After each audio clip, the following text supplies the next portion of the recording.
So, welcome back everybody. Last time was really crazy. There's so much stuff that happened with March and everything else, and I was just sort of like a little overwhelmed. So right now we're at the point where things are gonna get pretty intense, I imagine, going forward. So I'm ready.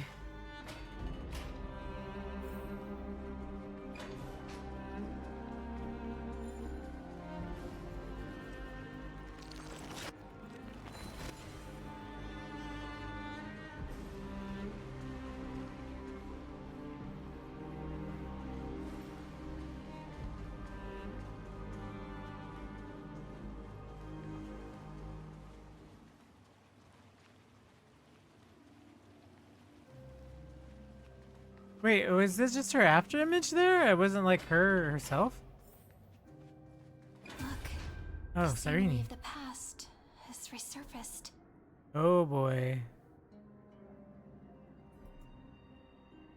Time flies. 200 years have passed since the Deliverer's fall. Wait, is this the ones we know? Had to return No, three right? core flames of Oh, this is the law, beginning. romance, and ocean to stop Lygus, but even so, Wait. Stop. Terravox has fallen. The two geniuses vanished without a trace, and Zeridra embraced her fate. At this rate, Era Nova will come, and Amphoreus will fall into the destruction.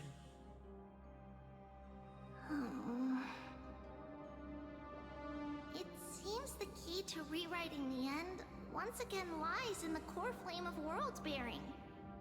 When was this? According to the instructions left behind by those two geniuses, we must get it into the Deliverer's hands, no matter the cost. But how? We need to find a way to hide the core flame. And we must buy enough time to keep Lygus at bay. About that, Rini might have some good news. She had that dream again last night, but the Titan's voice was clearer than ever this time. She said, pass the flame into the future. Is that a prophecy from Orynyx? She chose to side with humanity this time and hide one of her kin's core flame? Wow. It seems Amphoreus' fate isn't sealed just yet. Okay. That's a You're little right. bit crazy. History has changed. Humans and Titans are both giving their all to keep this world going. Perhaps a relay across the ages is finally about to begin somewhere out there. Unfortunately, life will never go smoothly. Leiden's army is already at our gates, and their commander... that... Lycurgus. He's right outside Akama. Light calendar 3960. Zeridra, under the pretense of a campaign against Fagusa, sacrificed 500 Chrysos heirs to complete the trial of Oh, law. wow. This tragedy shook everyone in Amphoreus. That same year, Zeridra the Imperator was assassinated, after which Aglaya the Goldweaver took command. Wow, Thus so began that's what humanity's happened. second flame chase journey, a path hanging by a thread. Wow, that's crazy. This way.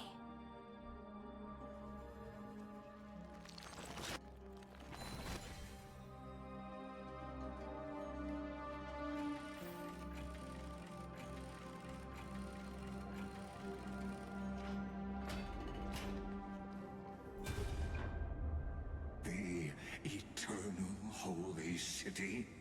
What part of that eternity ever lived up to its descriptions in poetry?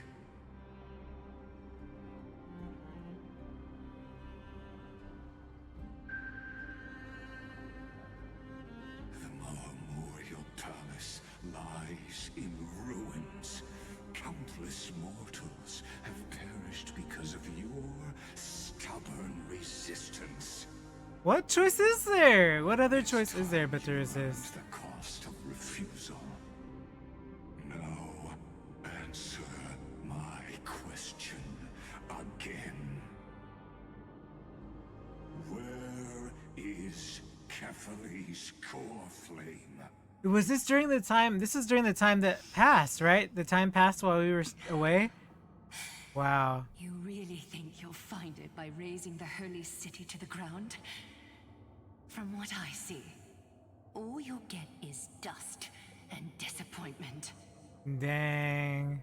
Don't forget, you can't kill the Chrysos as mentioned in the prophecy because of law. I have never denied that. Which is why I now place my hope in the faithful citizens of Akama. Perhaps they'll give me what I seek in the echo of your screams. Now then, I'll be cutting open your chests and using your scalding golden blood to baptize the masses. Allow me to apologize in advance. We shall start with you, blind and foolish Lady Goldweaver. Leave this to me, Lady Aglaya. You must get away now.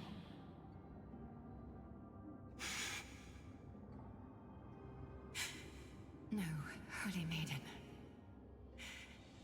I'm the one who must stay. What?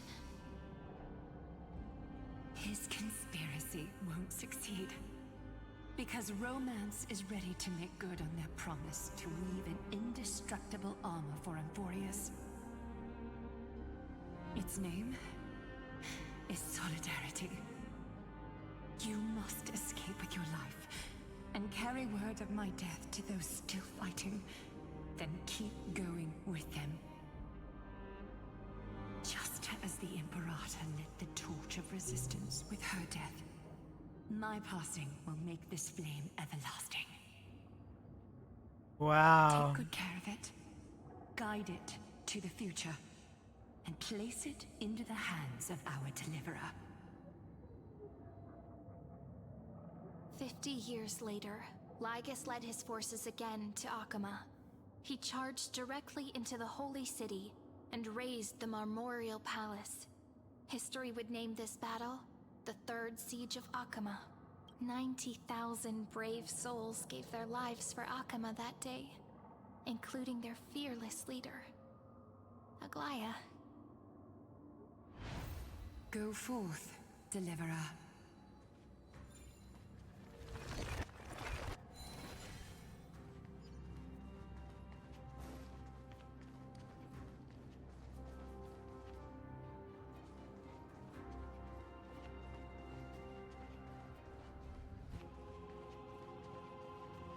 Go.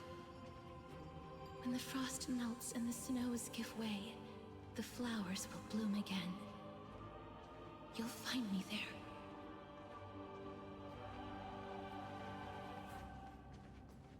So what you're saying is, Princess Homebuddy is never coming back, is she? She just left, like that. Since Cass has made up her mind, we can't let her resolve be in vain. Wow. But between staying in Akama and going to Styxia, what difference does it make when it's death either way? I'm against relocating. With Kefali's protection, isn't Akama far safer than that dead city? Cass's plan doesn't involve any relocation at all. Huh? Like you said, Akama is humanity's refuge. We never intended to get everyone moving to Styxia. It's just on Cass Mycelians and me to prepare the final trump card for the Deliverer. Wait, what kind of trump card needs all 3 of you demigods to throw yourselves away? We must lay down the path to the future, so when the Deliverer returns, they'll have a clear road to reach the location of Era Nova. It's still blocked at this point. Styxia sits where death meets the ocean. There, with the combined powers of ocean and passage, we can summon a current that leads to the vortex of Genesis. Man. And the demigod of death will forever guard that secret path until he returns. Wow, that's crazy. We all know Lygos will set his sights on the vortex of Genesis. That's exactly why we have to do this.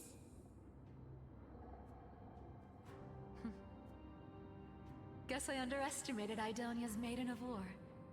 She's got way more steel than I thought. And Cypher, we need you to head to Castrum Kremnos as soon as possible. By any means necessary, forge an alliance with Strife.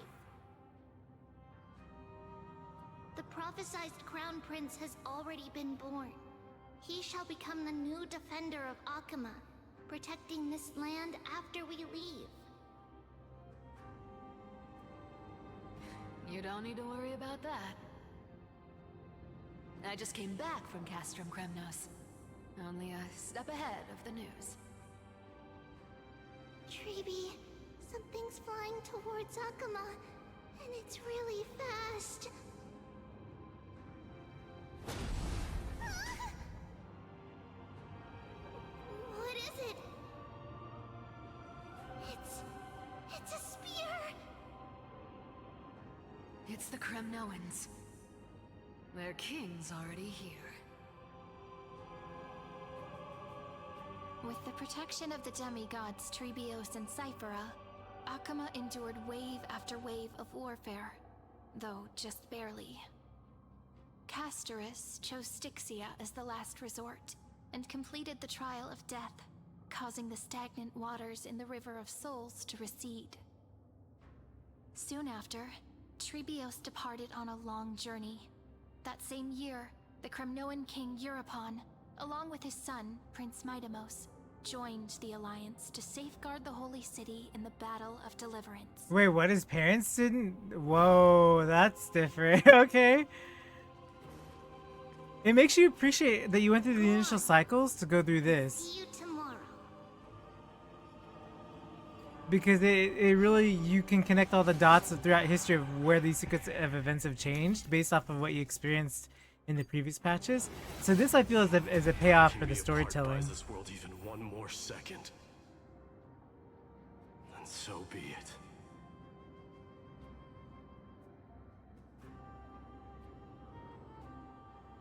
But it's gonna hurt a lot. Pain brings endless torment, but it can never destroy me. I believe that you were thinking the same thing when you stepped through the gate of infinity and jumped off that cliff. Whoa, whoa. Can't argue with that.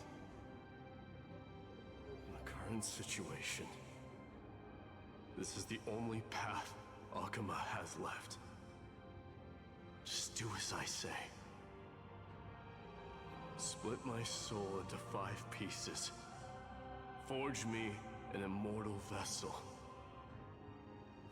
Let the blade of strife hang forever overhead. Locked in battle with their enemies to the world's bitter end.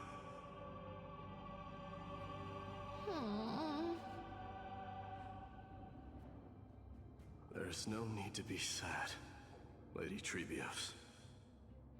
Haven't we already taken great strides towards that promise tomorrow? Considerably, considering how everything In started this out in life, Amphoreus. My people no longer have to drown in false guidance. Kremnos has washed the blood off its fate. Yep. Amphoreus no longer needs a god named Strife.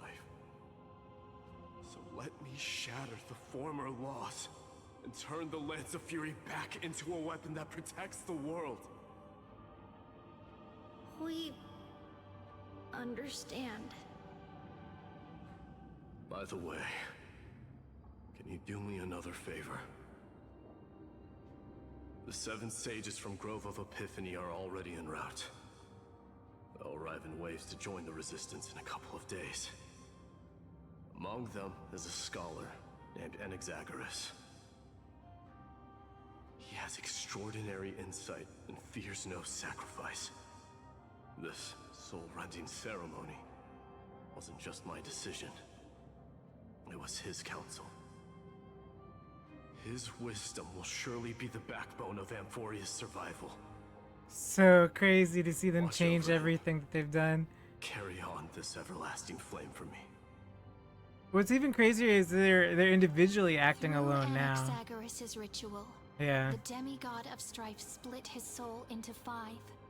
Courage, honor, tenacity, sacrifice. So is and this the reason, true story? each sealed in blood crystal and cast into battle.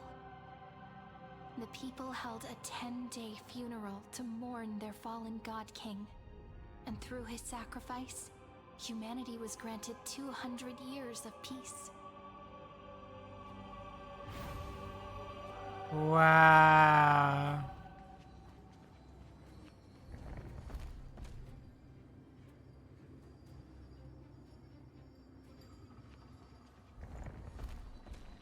Keep moving forward. My blood will pave the road ahead for you.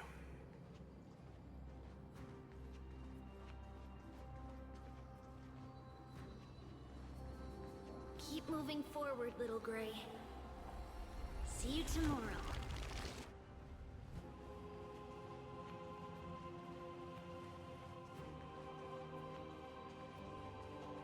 That seamstress wasn't wrong when she said a lie needs more lies to keep it together.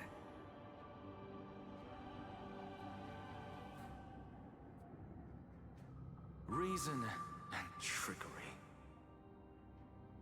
Never thought we'd be the pair to finish this final setup. Can't catch that Tin Man without your little slides. Besides, this is our last shot. Not the time to be picky, right? Don't oversimplify it. Lygus just found out Akima's been an empty shell for the past 50 years. He's bound to be furious. At this rate, he could have done anything. Oh boy. That's exactly what we want. Rage blinds even the brightest minds. Doesn't matter how much of a genius he is, the principle still holds. Once he storms into the council and confronts me head on. You trigger your alchemy with a boom and turn him into a caged beast. Easier said than done. You still have to pass yourself off as the deliverer without anyone catching on. And you really think a human alchemical array can bind a godlike being? That's just nonsense. What? Getting cold feet?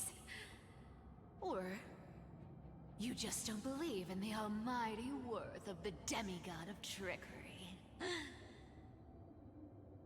Just tell me straight.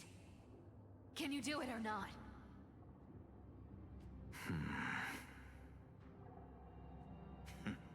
Of course I can. And it'll be child's play. But I've got 2 conditions. Since this is the final act, if we're doing it, we go all in. No half measures. Oh, I'm listening. First, shift the battlefield to the vortex of Genesis. It would be more convincing if the deliverer were to appear there. Besides, the vortex is cut off from the world. No place in Amphoreus makes a better prisoner. Oh, If you that's a pull good that, idea. Wouldn't our deliverer have to face tank Lygus as soon as they come back? Oh wow. Wow, wow. clash is inevitable. Yeah, All we right? can do is create more chances That's for it. crazy. And that's the second condition. And a good idea, actually. The vortex belongs to Fagusa in the first place, remember? And there happens to be a demigod of ocean among the few survivors in the world. Lupaisia's in. Let her join the final act. I'll transmute myself into a philosopher's stone and embed myself into the formula. And when the time comes, she needs to shatter me and scatter that stone's ashes into the ocean within the vortex.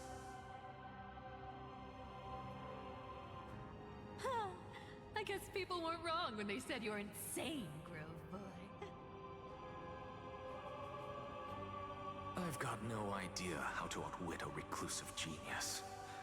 But making an anti-Catheran suffer? The demigod of reason has 10,000 ways to do just that. Wow. And what I just mentioned was one of them. So what exactly does your formula do? Now that would spoil the climax, wouldn't it? By now, Hyacinth must have completed the Sky People's ritual. Since that Theoros loves a good performance as much as I do, let's make sure he enjoys our show to the fullest. As for how the Deliverer will complete the Era Nova, well, that will no longer be our concern. It was the last battle known to the world, initiated by two demigods least suited for war. In the end, reason and trickery kept their word.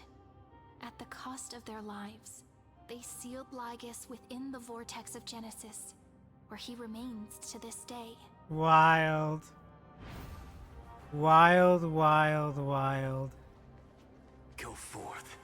Finish the greatness left undone. Quit overthinking! Just run! Keep running, and that'll be enough.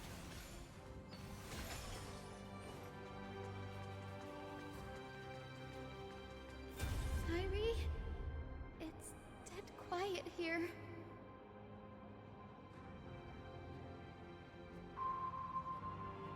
Akuma will stand eternal. Miss Cypher's lie is crumbled after all.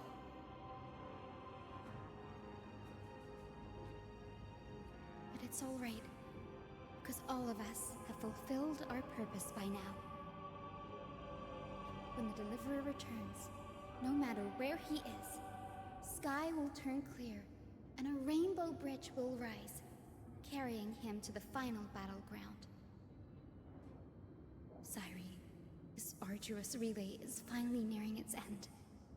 Now, I'm passing the final baton of fate to you, okay? Wow. No, that's not quite right. After all, it was you and him who lit the first spark of this journey, wasn't it?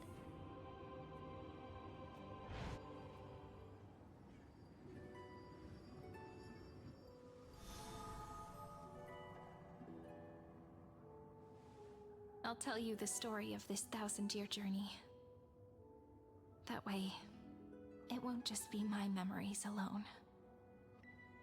And I'll share the moments I spent with you, with everyone. That way, the path we walked becomes a memory shared by all.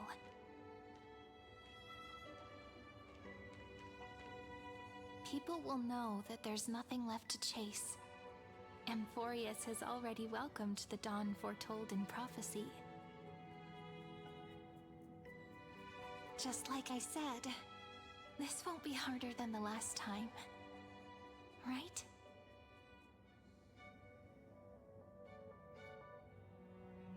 I don't even know what to say. Wow.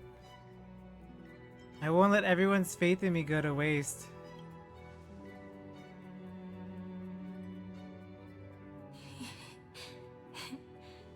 I wonder what kind of expression you're wearing right now. Probably the same as always. Calm, resolute, and brimming with confidence. If I have the chance, I'd love to see it again. Because it's really been far too long since we parted.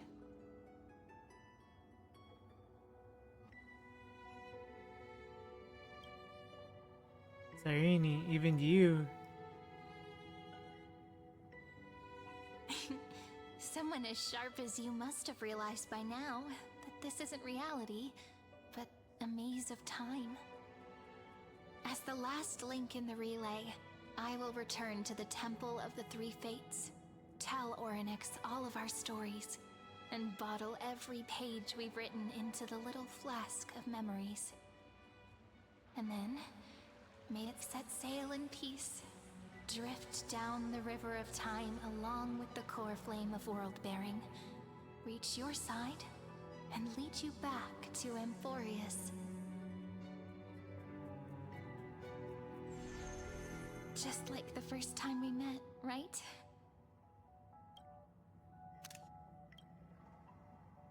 Even though this cycle has no demigod of time, time has always stood on humanity's side. This is the only way to make sure that the Era Nova won't happen before you return. Man. And the only way I can safely entrust the completed final flame chase journey to the Deliverer's heart. After all, the new world will be born from your memories, and the protagonist of this story mustn't be absent.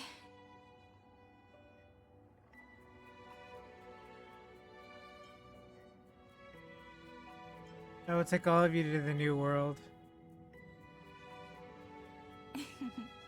I believe you will never let us down, just like always. Do you remember when Finan sent us back to the beginning?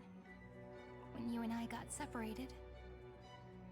But in the end, I returned to you, carrying all that we've been through.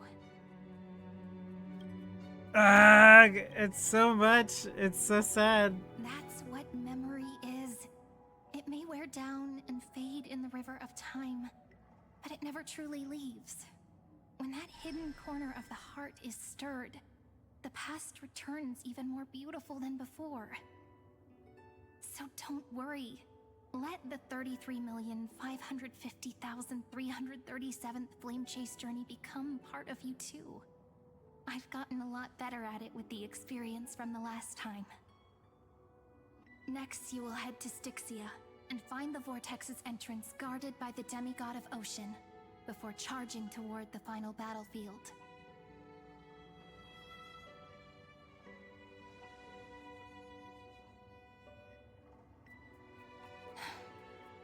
Don't worry. I'll be with you. All of us will. Even Finan. We'll stand with the Deliverer. So say a short goodbye, then set off, just like we promised at the start. Toss away all unnecessary worries and troubles, and bring our smiles and determination into tomorrow.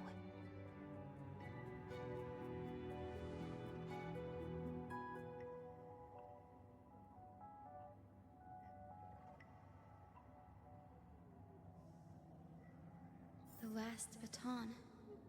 I wonder how long you'll have to wait before passing it on to him. No matter how long it takes, it's okay. Waiting is what I do best. After all, it took 33 million cycles for him to arrive in our world. What's a few moments more?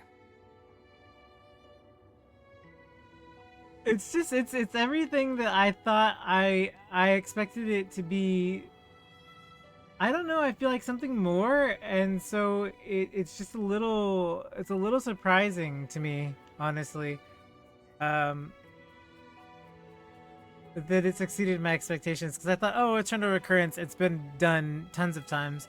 But how people do something and how it turns out is really what makes the stories unique. What makes any story unique and different from somebody else's is the story of the sequence of events, and I think that they did a really good job. I'm really happy with how they did this.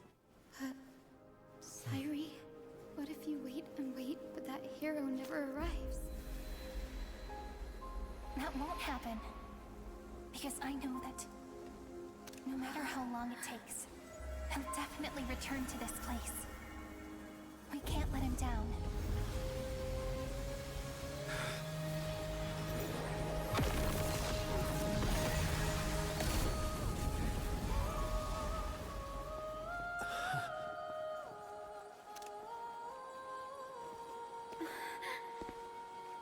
Sky shall rain rays of dawn for you.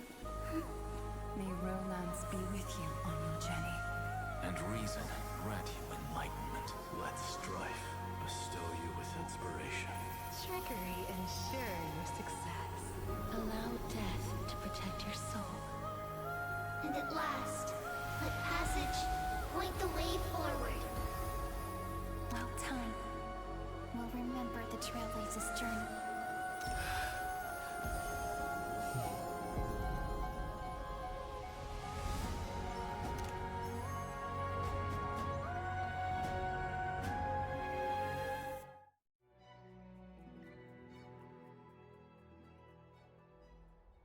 What a brilliant job. Styxia? What happened to this place? I need to find the entrance to the vortex, guarded by the demigod of ocean. High Sealance. Is she still there? Long time no see, Trailblazer. Oh. Generation after generation of Chrysos heir heroes have tried to defy fate with their blood and tears, either voluntarily shattering their souls or waiting in eternal solitude. But alas, fate can never be defeated. You again? And trickery may bind my flesh, but my will shall never fall silent. So the demigod of ocean, the Dux Gladiorum, High Sealance, sought to bring me into a fantasia with her voice and drown a genius in slumber. But alas, it was all a hopeless dream. That warden fell before I did, due to erosion of time, while her prisoner remained unchanged. You are bound to this place. True. I can't leave this place, but what of it? You should have heard of this fable. In a shadowed cave lived a people, imprisoned from childhood, and chained so that their legs and necks are fixed, forcing them not to look around at the cave, each other, or themselves. Behind them is a fire, and before them loomed the stone wall of the cave. The flames cast shadows, while the rocky surface threw back echoes. To them, that false play is the whole world. Yes, I'm trapped in the cave, but I know it's all just a fleeting illusion. I don't struggle in dreams. I wait. And now, my deliverer has come to defeat me and save this world that never owed you anything. Oh, you'll need to awaken the singer here and unseal the prison called Vortex of Genesis. You'll be the one to unshackle me and bring the cave crashing down. Of course, I don't mind waiting a little longer. guide you through this next illusion. One last memory from that prison warden. I hope you'll watch the stories of this Fantasia closely. Logically, the Deliverer must see the world for what it truly is. Emotionally, this memory captures the fate of everyone in Amphoreus better than anything else.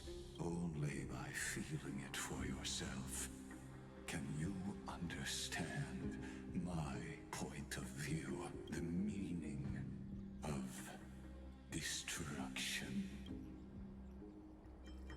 I'll be the one to bring destruction to your scheme. Spare me the cliches. To your unshakable resolve, I salute you. But before we step onto the final stage, let me ask you this. In the spirit of that fable I told you just now, can the prisoners in the cave learn to see the shadows and echoes for what they are, and stop mistaking them for reality? Oh, it's back. Yeah. A day of peaceful repose. Please, Lido, wait for it!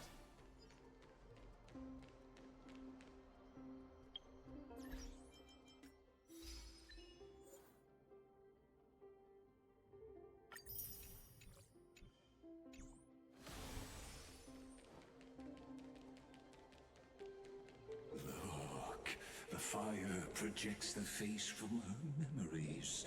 An actress upon the stage of this play.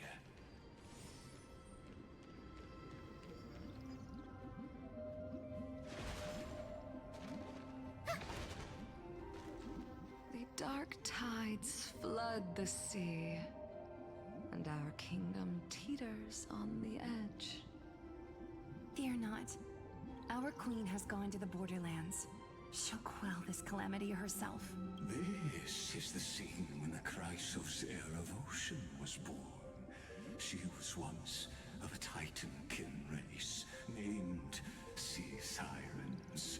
At that time, Kozlana had suppressed the Black Tide's rise, but he was unable to remove Iron Tomb from its roots. The Black Tide still roiled in the depths of the world. And the kingdom of Sea Sirens was the first to face the destruction head on. Listen, I heard Electra's voice. She's calling to us. Let's go. Her voice carries the queen's command.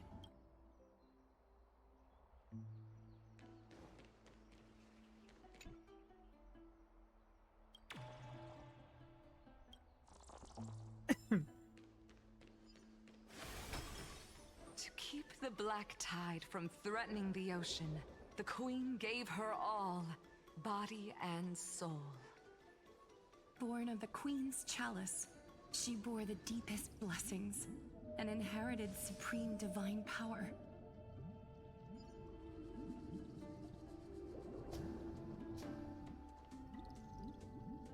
My sisters! You're finally here! Of course, Electra. Your beautiful melody drew us here. Electra? Her true name is Electra.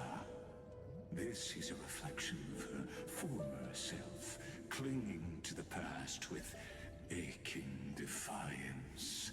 The queen summons us. She must be near exhaustion. The Black Tide will soon enter our borders. Then what do we do? Will our seas fall to darkness and terror as well? Don't worry.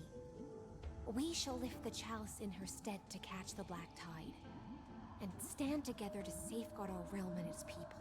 Such tiny Titankins, thinking they can stop the tide of truth. How naive. And that naivete is the root of all suffering.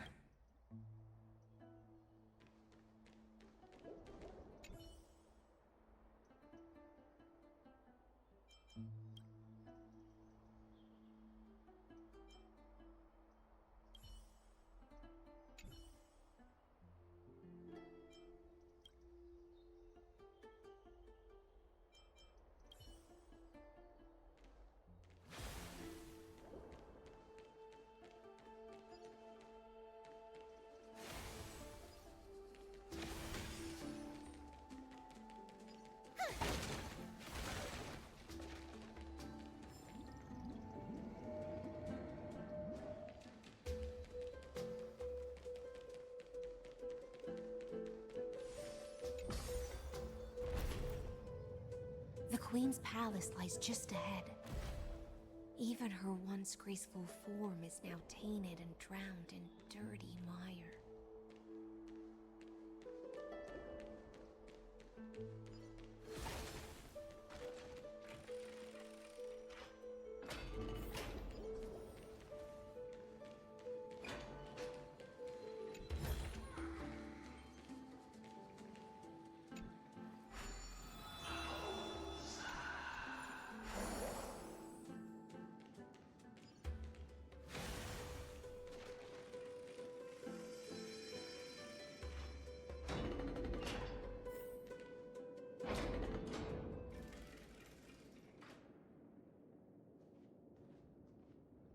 Oh, Fagusa, our noble queen, we've come at your call. My little fishlings, you swim with such joy. It pains me to speak of the kingdom's sorrow. I once believed I could drink the black tide dry, but even the deepest chalice must one day overflow, and I can hold no more of this filth. Mother, worry not. We're all children of the sea. Let us bear your fate together. We'll take up your mantle and drive back the black currents. We'll mend your sacred chalice and take in the cursed filth. My little fishlings. When the spear Oh of my goodness, strife I don't know if that's a good idea, falls, you may everyone. retreat in peace. I promise you. On the surface, the city-states will hold a feast without end in your honor. This is the last gift I can give you.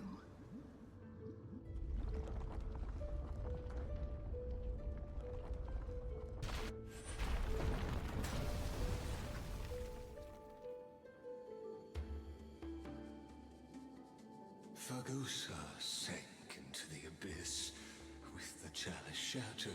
Wow. Their intoxication spilled into the black tide, birthing the first madness in Amphoreus. Sea sirens followed one after another, hunting for the Titan's fragments, until their flesh decayed and their bones crumbled, all for the promised final feast. Keep watching, but tread carefully, for the stage ahead is crumbling with age.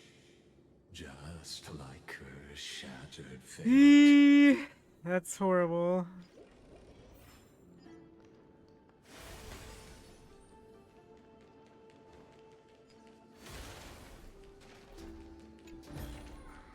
Didn't think I could find that, did you?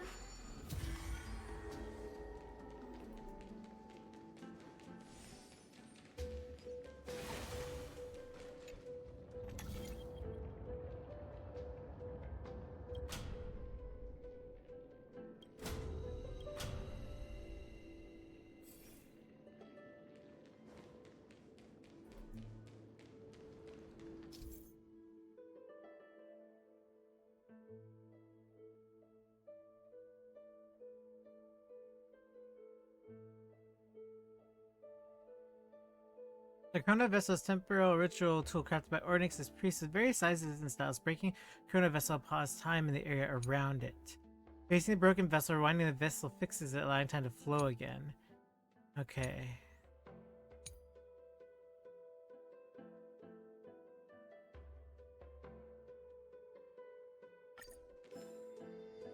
Okay.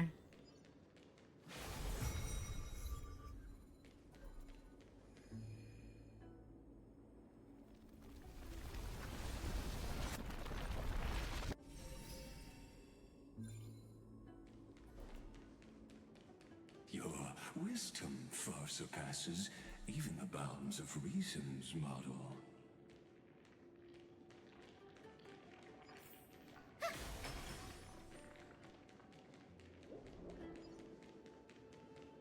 Can't get through. Looks like I'll need the miracle orb nearby.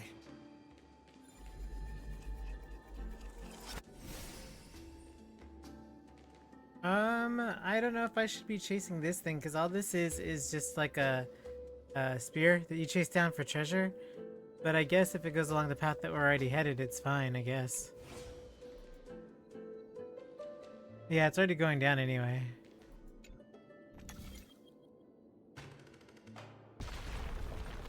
The ending was written long ago. Even you cannot rewrite it. Just like this poor chandelier. Give it some sunshine and the color will get even prettier.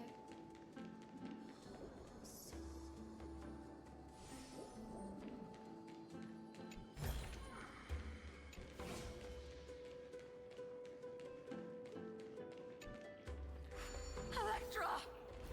The fiends have gnawed my tail. Oh my gosh. I can no longer swim to the far seas. Electra! The black sludge has soaked my fins. I can't dance with you anymore.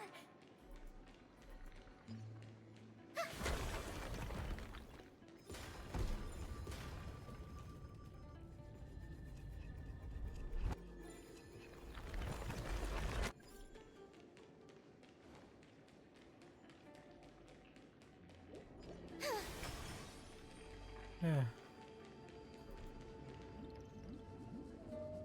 Sisters, don't give up. Remember the Queen's promise of a feast in the city called Styxia. Oh, Styxia. Oh. Forgotten. It visits me in dreams every night. I dreamed of a shining city. Its lights piercing the deep gloom of the seabed. I dreamed of children placing garlands on our bone homes.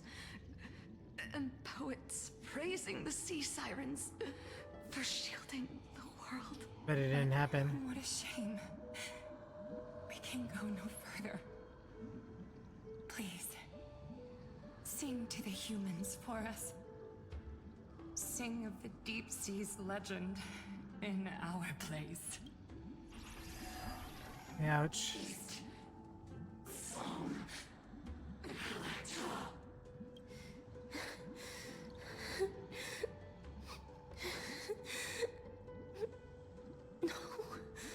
The sea sirens were tainted by the destruction. Their flesh rotted away. They became the black tide creatures of this cycle. Farewell, sisters. I'll finish this last task, then return to prepare your feast. And so, only one sea siren remained among the sea floor. High Sealands, swimming alone to the seas, burying her kin, and searching for the fragments of the chalice of plenty, though most of that journey was in vain. Why not use the power of time to leap ahead toward the journey's end? To reach the spirit basin, I'll need to call upon the power of the chrono vessel.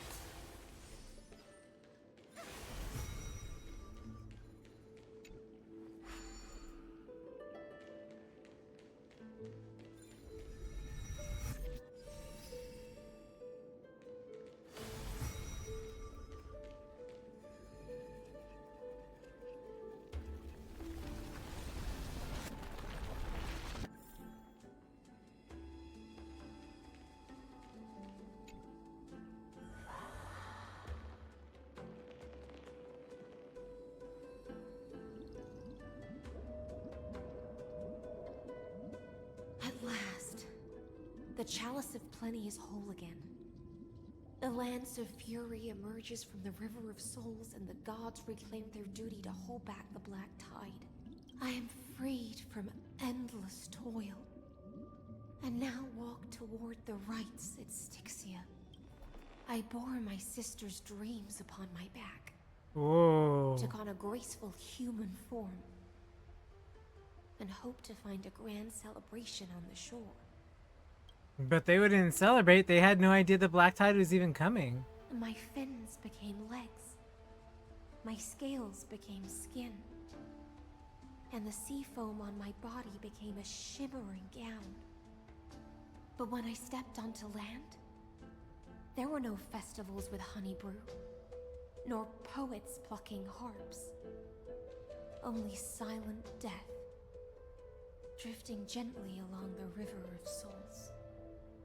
When she fulfilled her wish, she only found Styxia to have already repeated the mistakes of previous cycles, and was swallowed by death. Oh, the city was already wiped before they even did anything. Promises are nothing but the foam of dreams. Yeah. I am a sea siren, a vessel born to contain the tides. Now that my task is done, and the promise is broken, how am I to go on in a world drowned in shadow? Not Nihility! Oh my goodness. My noble queen. She evaded my questions with drunken stupor. She told me a grand feast awaited me in the surface world. So I wandered lost, groping through the dark. The feast she spoke of. Where is it? Lonely Blade, I shall grant you everything you seek.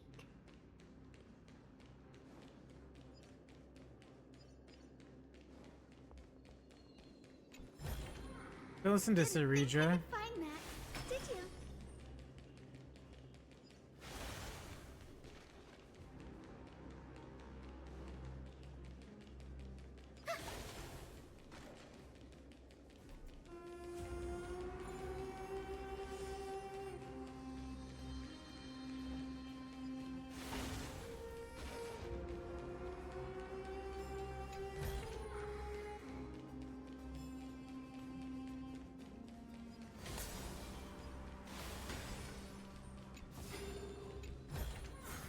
Give it some sunshine and the color will get even prettier.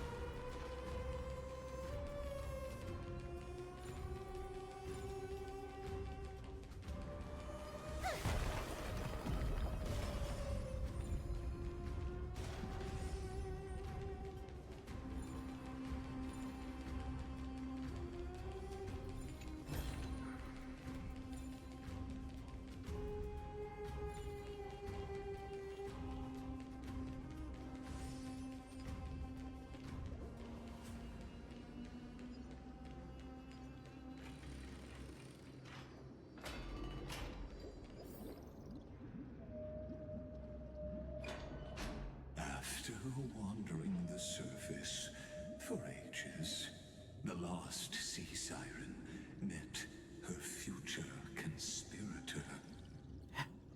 You quelled the wars alone and forced strife into retreat. This swordfish that commands thousands of legions, whom does she serve? It's Ceredra. This is the moment they met. Yes, Ceredra, long before she became the Imperator, was already burning with ambition. Sovereign who follows prophecy. I am no one's sword. I am just a wandering fish, seeking clarity through bloodshed. Then how about letting the sword dance for me? And letting the violin sing in my name? Tell me, what is it you seek? All I want is a feast where I might belong. Such a demand is trivial with the Sovereign's authority. I'll grant you a banquet worthy of conquest and comrades to toast beside you. But Knight, you must offer me your heart. My heart? Yes, a loyal heart that will generate no betrayal. You were deceived by gods and drowned in the ocean's Dude, she gave that all up just so she could have a But feast now, before every I will ask. lead you forward and be your light. So be it, noble monarch. The law you proclaim shall govern my every breath. So be it. Noble monarch. I am simply becoming someone else's vessel once again, and accepting a duty given to me. And thus, in her hollow drift, she finally found a new purpose. Like sunlight piercing the deepest trench. Yes, Lycus, but still.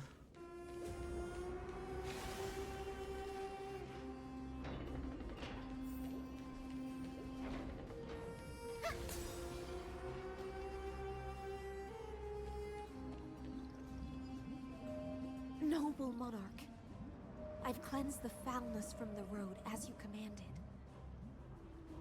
My blade, you've helped me ascend and take the crown. Ask, and you shall have your reward. What I desire is the same as before. A feast. Look, I've prepared you a grand banquet. The finest honey brew and tributes await. Fish are drawn to light by nature, for the deep sea knows only gloom. Now I found a flame. It may scald and burn, but it's the only light. Come, let us join the feast. Perhaps the path forward lies hidden among the revelry. Oh no. Oh no. Lycurgus, please.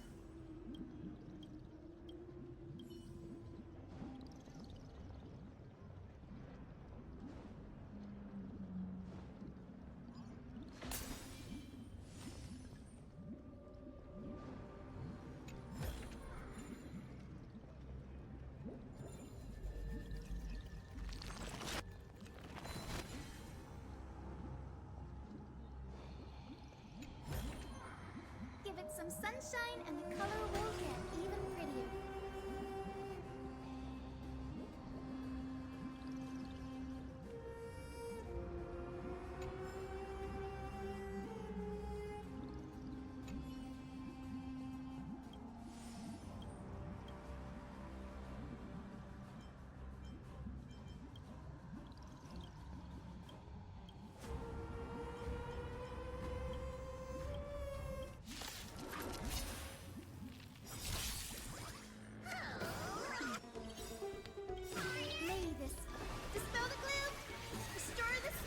You, friend. This mortals watch over you and guide you on your path. Countless, thus our fates become one. All lives shall be redeemed.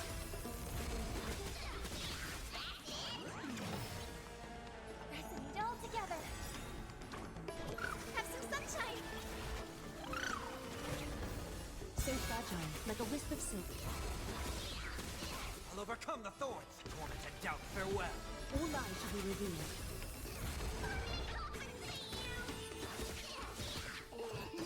Ichira's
Have you heard that the Imperator's about to begin a new campaign?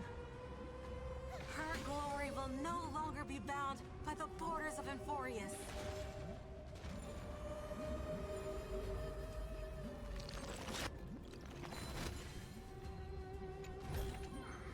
didn't think I could find that, did you?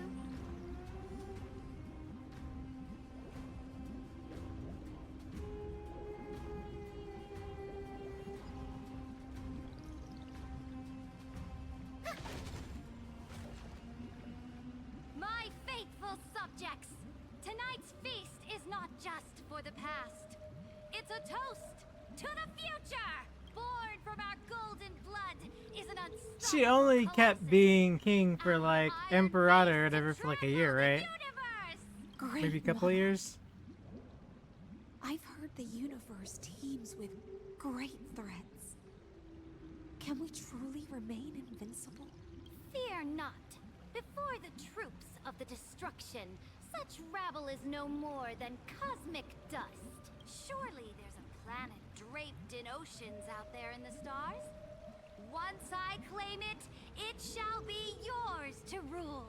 And to the rest, your triumphs will not go unrewarded. I promise you a new age, free of fear. Now, raise your cups to our conquest among the sea of stars. To the Honkai Starro. Sea of stars. Conquest among the sea of Sea of stars. Stars. Xena reference. Grand vision. Yasumi Matsuda reference. Yet, to the siren night, only feasts still stir her heart. Come now, join me. Witness the end of this futile dream. Great. Where's the way out of this illusion? Come quick! Let's celebrate together! I've saved the finest brew. Come taste it with me. Noble knight, you are truly a blazing spark. It is my honor to share this banquet with you. Noble knight, you have earned victory with your blade. And you have every reason to revel in this moment of triumph. Let me pour you a glass of honey brew. Noble knight, with the sovereign now enthroned, this triumph is yours as much as hers. Let me raise a toast to you. Noble knight, your strength is boundless. Lead us to conquer the universe, and let us toast to that vow! Then drink we shall. Raise your glass. In the deep sea, I never knew what fire was. But when I set foot on land, the first light that I saw was the flames of war, lit with golden blood. It scorched my fins, made me feel pain and ignited an unprecedented hunger. A hunger that flickers in every hero's heart. So bright, yet so blinding. Look! The monarch herself has taken her seat! Hear that? The court sings her praises! Come! Join us and praise her glory! One eye of hers sees glory, the other sees corpses. And yet, she cherishes the name of glory more than fear and death. As they say, the coward died 1,000 times before his end. But the brave face death but once, which gods stand witness. On the eve of war, we sang our hymns and set our sights to sail beyond the stars. The legions will climb aboard the beast, riding it like currents across the cosmos. Planets after planets flew the flags of her crown. Realm after realm was ignited by her flames of war. As the final resistance fell silent, a vast empire rose from among the stars. It's so weird to hear this going down And in this small pond at last such a different embraced time. prosperity and peace. That's how the story ends. Tell me, visitor, in this dream, did you enjoy the show? No. It's not the right ending. After all, beneath that still surface lie the bones of countless dead. It's time for me to wake up from this drunken dream.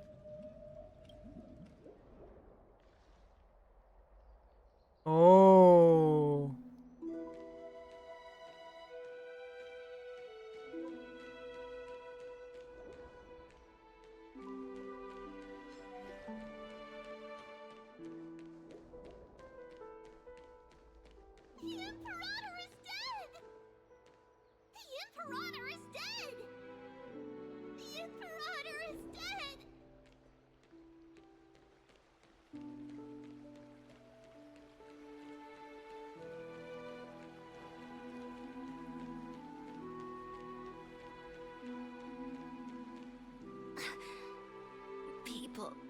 once cheered for my ascension.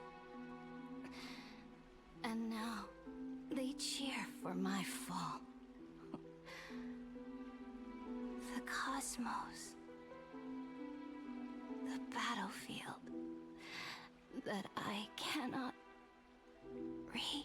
I mean, she was a little bit too much. Too greedy. Before the Sovereign's conquest reached its end, her life and ambition had already been swallowed by the deep sea.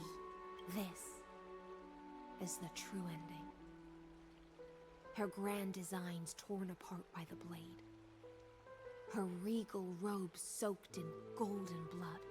And the one who struck her down? Was me. The one who struck her down was her most loyal Gladius. Why? I don't need to explain myself. What? Yes, you do? A fish in a pond has no hope against the surge of things. What? I wandered the shore, found a flicker of flame, only to snuff it out with my own hand. No, hold on. Understand. If the ocean's feast, the Imperator's dream, and even Amphoreus' existence are all illusions. Hold up a minute. This makes no sense. She said she struck her down, but there's no reason that any of that... What's the point of our journey? Exactly, what is the point? Why did she do it? When the Deliverer returns, I will let this absurd celebration come to an end. But Greyfry, I can't help but wonder... Why? I dearly wish this feast of the flame chase would never end. It seems she sensed your presence. The Fantasia's foundation is starting to crack. Why would she do all this? Return to the prologue. Remember the allegory of the cave. Can the prisoners in the cave learn to see the shadows and echoes for what they are, and stop mistaking them for reality?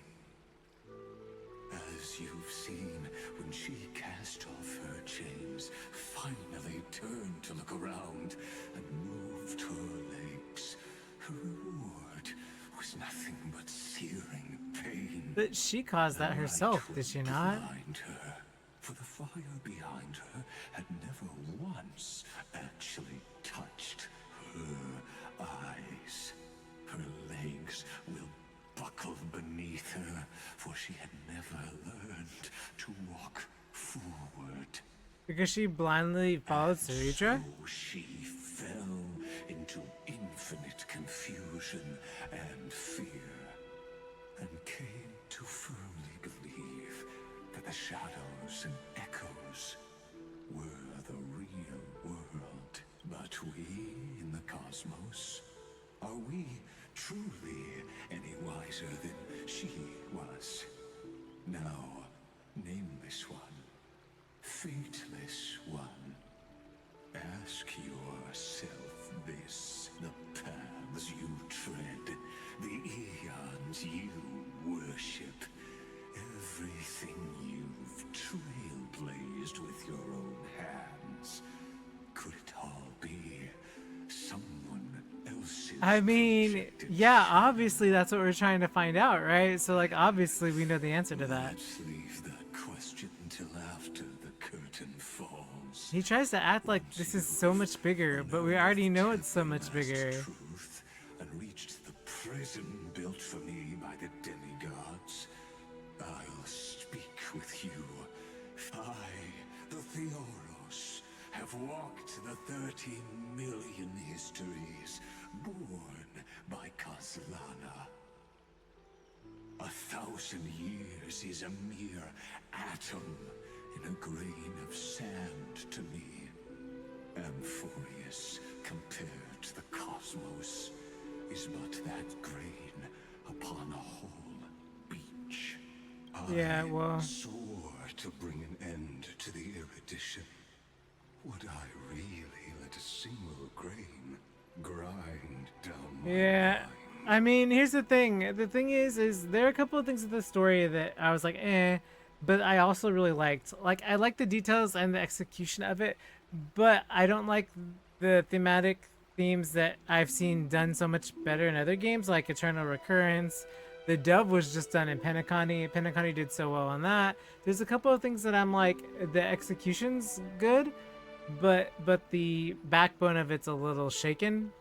So, like right now, like High Ceilings, they're like, oh, I just killed Sarija just cause, and I want to find out why. Hopefully there's better explanations. Some of this stuff feels a little weaker. To the ocean's depths. You know? Go find the prison warden tormented by loyalty. Find her. Step into the world's vortex. And once there, end everything between us. That palace reflects the heart of the demigod of ocean. Intoxicated, stagnant. There, you'll witness the true beginning of the saga of deliverance. An ugly history, long buried by tides and shame. A staircase of apotheosis that the Imperator forged with the golden blood of 500 human sacrifices. I like this game a lot. The pretense of but I also agree, and I think that the thing I struggle with currently, and the only thing I really struggle with in this game is that, like, we don't need a new character introduced for the sake of a plot point so that we can pull said character, right? Like Sarija and High Ceilings I can see how it's necessary because it's connection to Fagusa, but the Imperator that like died in like such a short time when we met her, and then like that was it for her storyline, was like, oh, I don't know why we need some of these characters, and I get that it's like a gacha game and that's how, but I feel like they're so busy inserting characters that they're not focusing on like the main plot points of the story, and that hurts a little because sometimes they can get a little wordy and monologue-y and preachy sometimes, and I think at certain points all the story and lore pays off, but in at least for me in English language, you don't have to be so there are people who like to use big words in life, right? But using a whole bunch of fancy words when you can get your point across more simplistically and to the point, being more poignant and concise, I think is better. Sometimes we add too much flowery language in English, and that can be a little bit more difficult to like take in. Not that it's not bad. I don't think that just because you use smart words means that you there's just a right time and place in writing to use the right presentation. I wait for you at the heart of the world, but to reach the place, you must find the prison warden, lost in her stupor.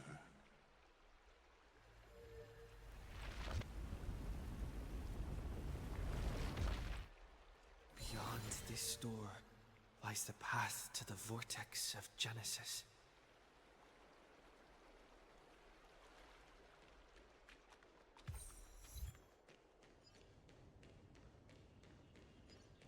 A day of peaceful repose. Vital reformed!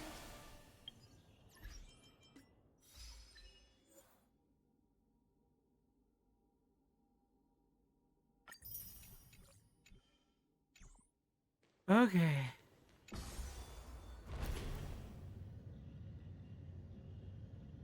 Now step away from this false banquet.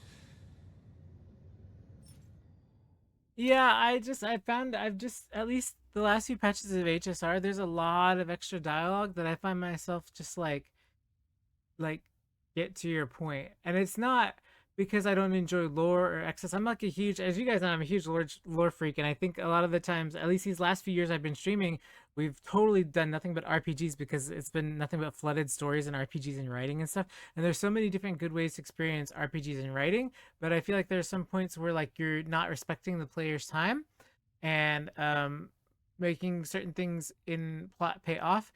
And for me to be like, I truly enjoy a game, you can dump all the lore you want so long as the payoff is grand enough and all these things that you are leading me to respect the time that I've invested in. If it doesn't respect the time that I've invested in, then that's when I'm like, this game is not as good as like a counterpart that respected my time and rewarded me for being invested in its lore and its story. So. And then onto that bloody stage.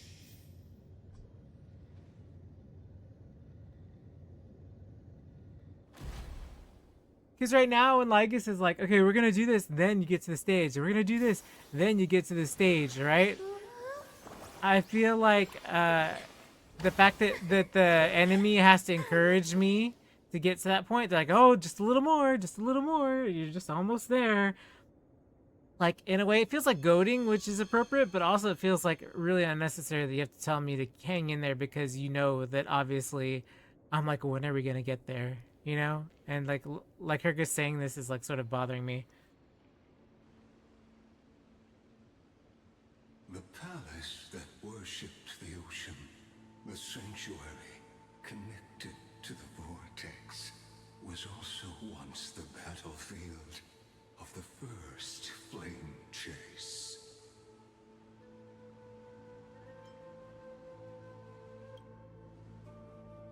Her exuberant song halted the passage of time in this place, imprisoning my body and shielding my soul from deterioration, all just to await your return. The twisted time and space reflect her confusion. And so, the Imperator's crimes were veiled.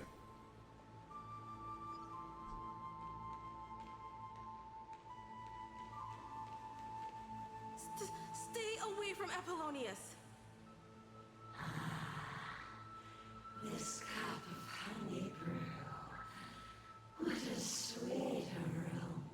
Run, Virginia. Dux Hakalithist. We can't give up here. Love steeped in death. How delicious. Oh. Sadly, all you see is a remnant of history. And your interference is just another equally futile echo. Dispel the gloom! Restore clear skies! Once more! I can't thank you enough. Tonight, souls shall embrace Star's Echo! Welcome to my... Show me the way! Getting down in Pagusa's palace. Catadons?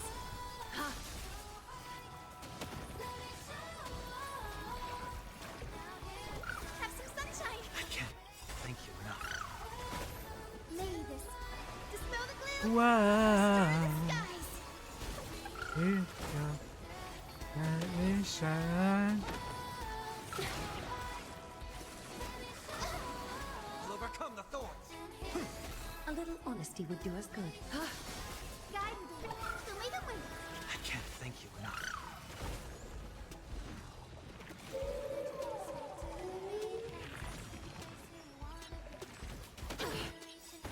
This mortal form will watch over you and guide you on your path. Countless thus our fates become one.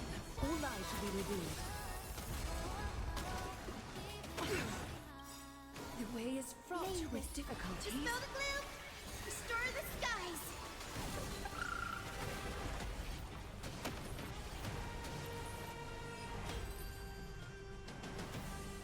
Apollonius, look. I chased the enemy away, but I think I can't go any further. I'm sorry, Virginia, for letting you. It's okay. I'm glad to die by your side. Ah, Such an ironic twist of fate. Even as the foundation of the world crumbles, the heartless Imperator still made the same decision she did in the past. Why? Million cycles. During the first Flame Chase journey, the Flame Chase Legion stormed Styxia. Tens of thousands of sea sirens surged from the River of Souls, crashing toward the hills. Such a mistake. Like a tidal wave. The hell before you is the recreation of that very battle. Apollonius, look. I chased the enemy away. It hurts because you already know this is coming. You already see at the very beginning, Imperators are obviously like obsessed with power, right? And I'm like thinking to myself, out of all the people I could pull on, why in the world would I choose to pull on the Day of peaceful repose. the Imperator? I don't like her. Hyceelans too, but to me, I don't know.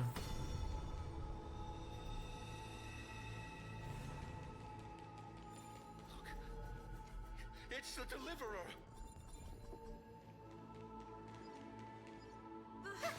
The Deliverer? He's back?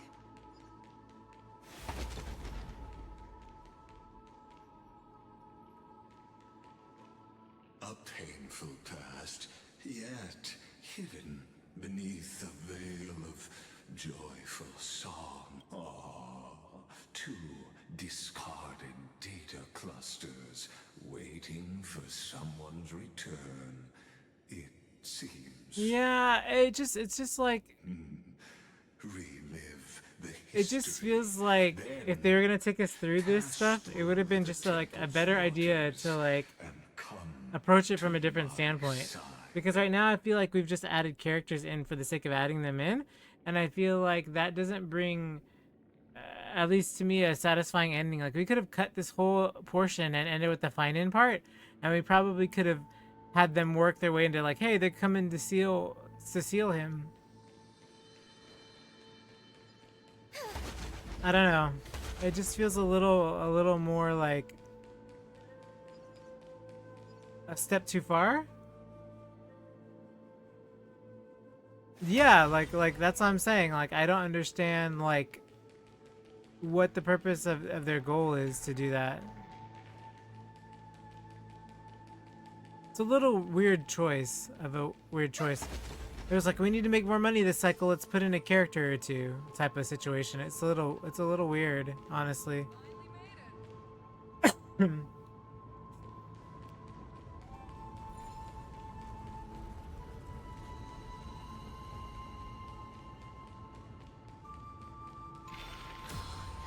What a wretched way to die.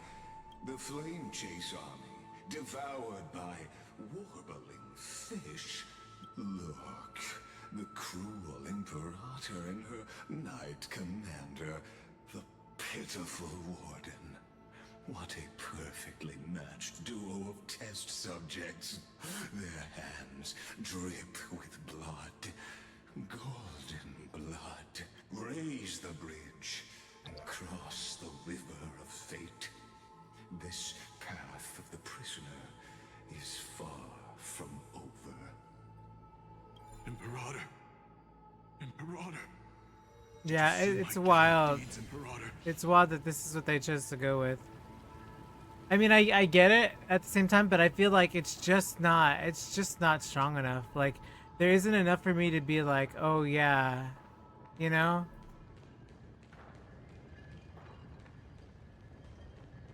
Imperator. There are countless counterparts across the cosmos.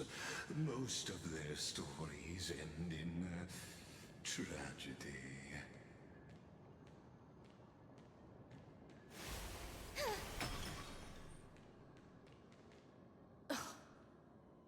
Imperator, why did you... You're here, Dux Gladiorum. You ordered me to seal the sea route and handle threats from the rear. So why didn't you wait for me to return? Why send the vanguard ahead and let them die in vain? She chose to work with like Kyrgyz, I bet, in the end, right? No, you're wrong. Their golden blood won't be spilled for nothing.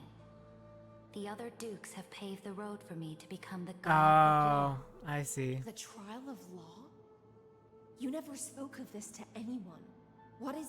The one who wishes to bear law must purge this world of its curse, and offer the blood of the accursed as sacrifice.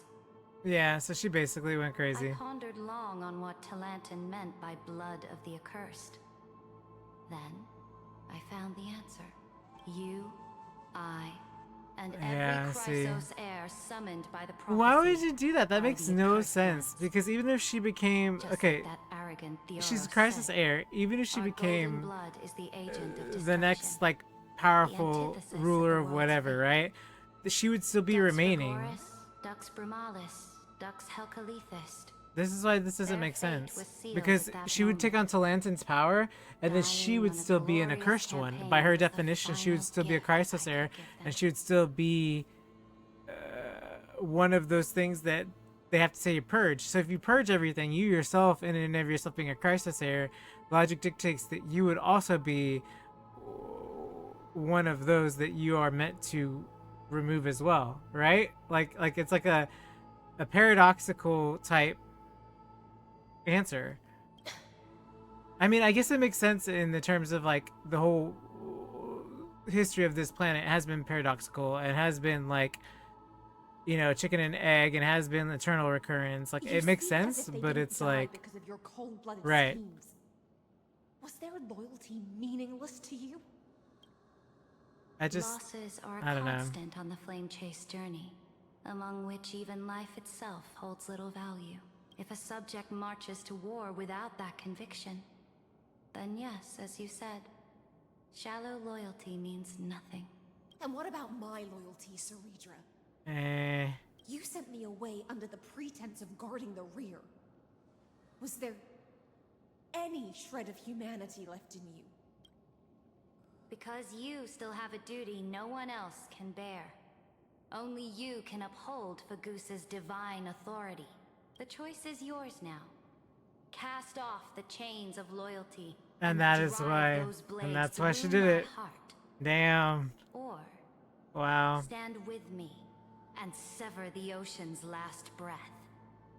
If you no longer share my vision or believe in the new law I seek to weave for Amphoreus, I feel like though maybe I don't know how this patch ends, but I feel like maybe this is a setup for something greater. I hope.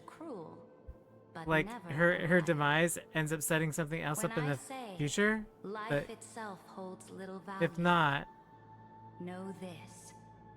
I am ready to sacrifice everything for the ambition to conquer the Sea of Stars. Now you've seen it. The brutal Imperator was willing to spill the blood of 500 heroes to complete the trial of law. As for my poor warrior, but that would they said everyone. So would that not include everyone outside of the 500? Would that not be like the excess of everybody, right? Is Ceridra still alive? I'm no storyteller.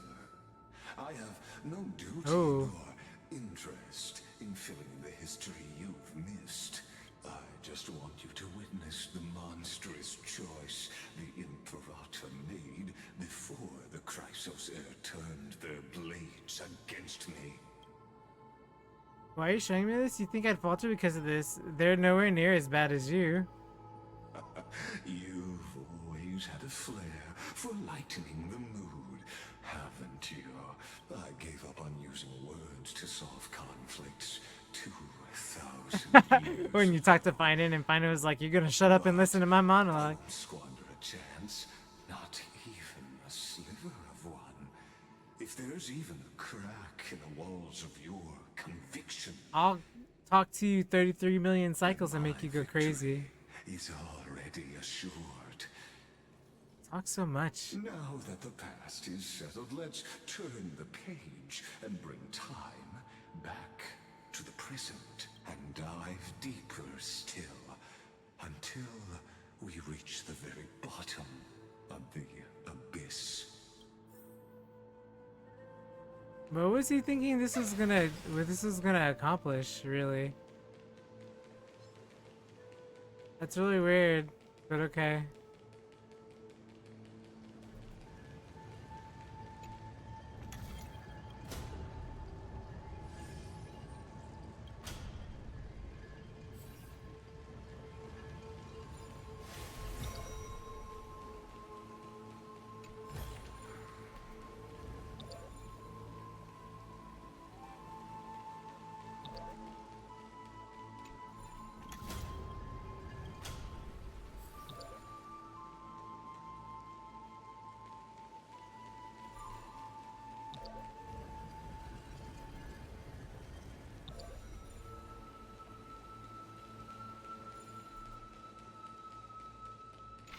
Is the path ahead underwater?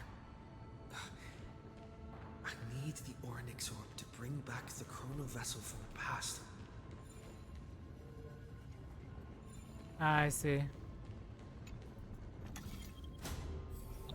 This hidden gate leads to the vortex. Hurry now. The time of our reunion draws near. Yeah.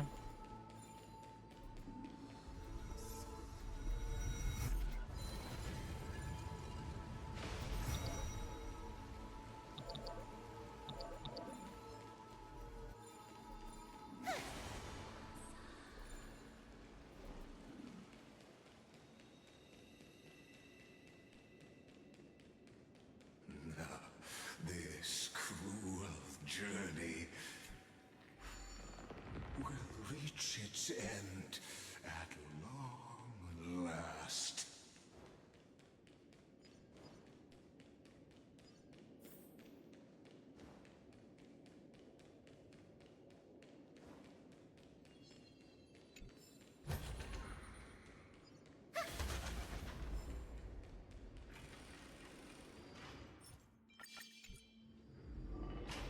You've been silent a long while, Dux Gladiorum. Starting to doubt your decision? Oh. Save your breath. The vortex of Fagusa lies just ahead. Oh. Well, that's unexpected. And probably foolish on her part.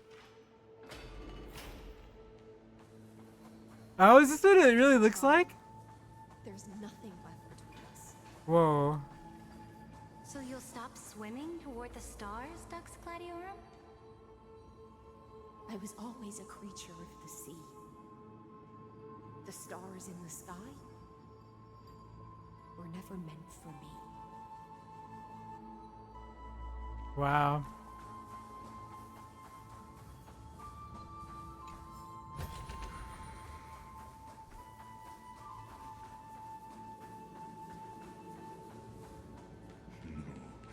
Look, a gravestone.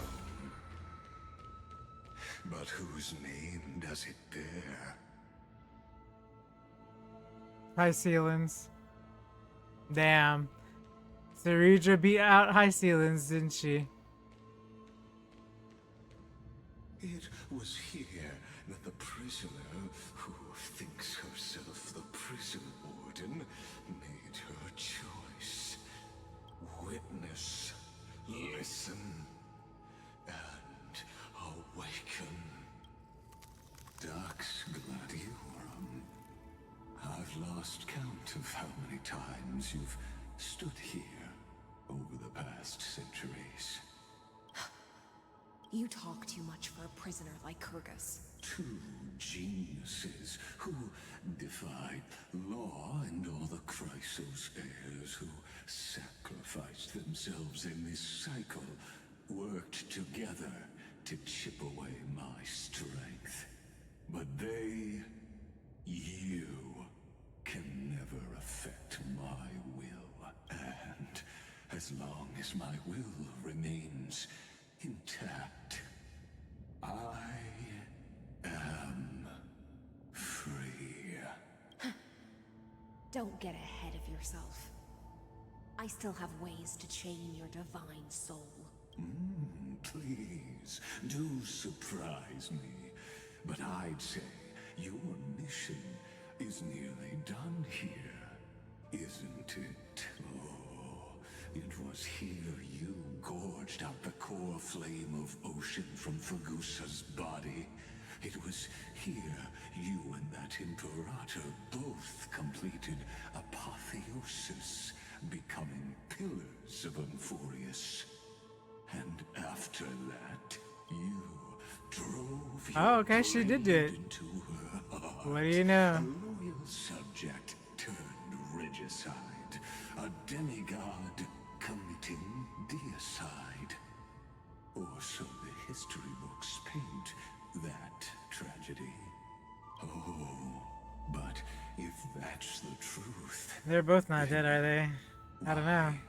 After 1,000 years, are you still here, guarding the Imperator's grave? Maybe I didn't predict. Okay, I guess I didn't predict right. By loyalty. I think this one's a fake High Ceilings, and she's actually the Imperator. Come to think of it, I'm telling you. I'm not the only one imprisoned here. Your calm does stir the rage in me. As if the one paying the price here isn't you, but us. The ones who lost everything.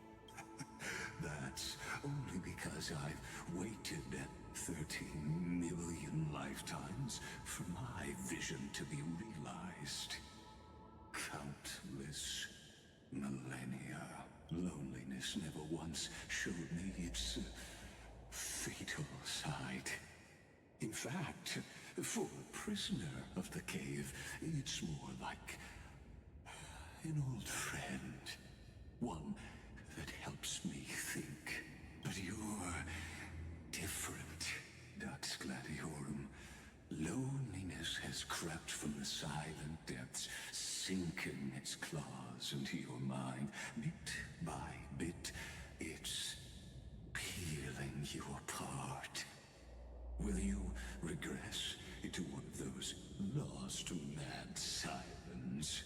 Oh, what a shame that would be. You're right, Lycurgus. Loyalty, curse, the fall of my kin, and this endless waiting. These shackles are too heavy for a fish that cannot perceive any light. I can't break free of the whirlpool that's pulling me under. Nor do I have the unwavering resolve to force myself to wait for that person's return, as everyone hoped for. Oh, deliverer from beyond the sky, my executioner. How much longer until he arrives here? Or will he ever return? I don't know. And I doubt anyone does. Then, what will you do?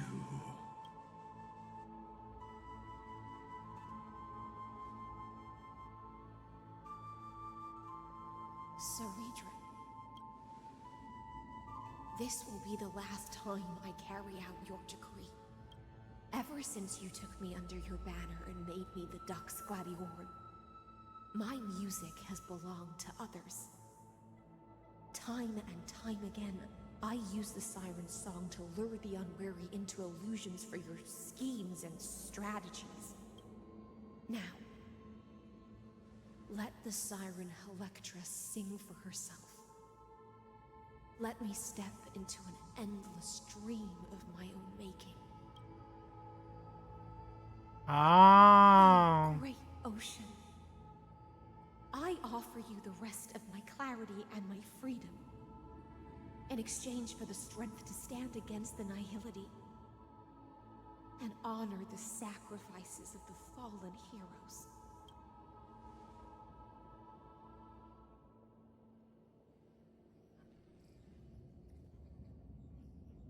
Greyfry, deliverer from beyond the sky. When you ride the current of time and find your way here, You'll hear my soul. Oh boy. It will guide you to the heart of this world. By then, I may still be lost in my self-wrought slumber. But I'll uphold my part of this long relay and guard the shackles that seal the Amphoreus. Do you still remember? To awaken someone from a siren's voice, you'll need Fagusa's honeydew.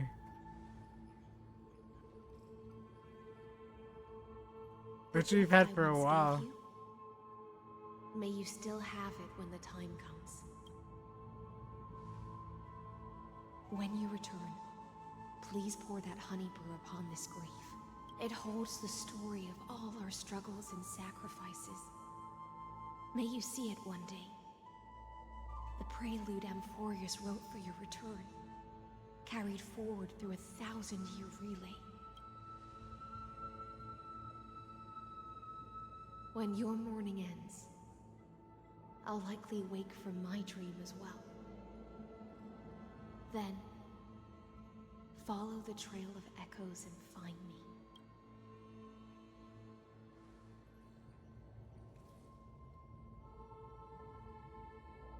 And together, we'll bring judgment upon the sinner who defiled the erudition.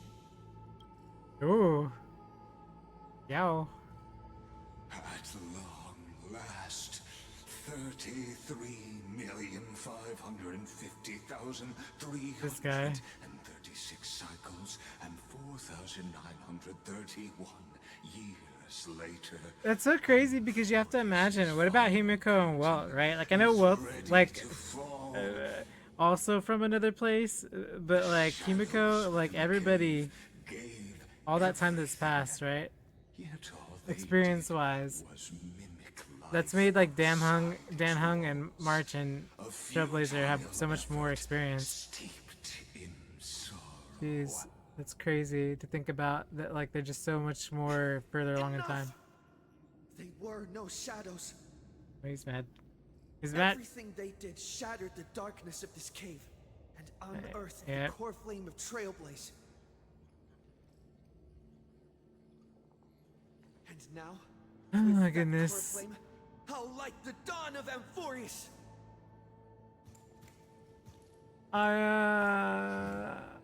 Do you still choose the will of the paths as your answer in the end? I do not agree with that answer, but I respect your tribute to them. Allow me to take back my earlier words. As an apology, and in the name of Theoros, who saw all destinies in this world, let me join you. If March's name shows up here, I'm gonna flip my lid. If Dan Hung's name goes on here, I'm gonna flip my lid. That's crazy. Let us face each other and decide who Because they said Dan Hung Terravox, right? this new dawn.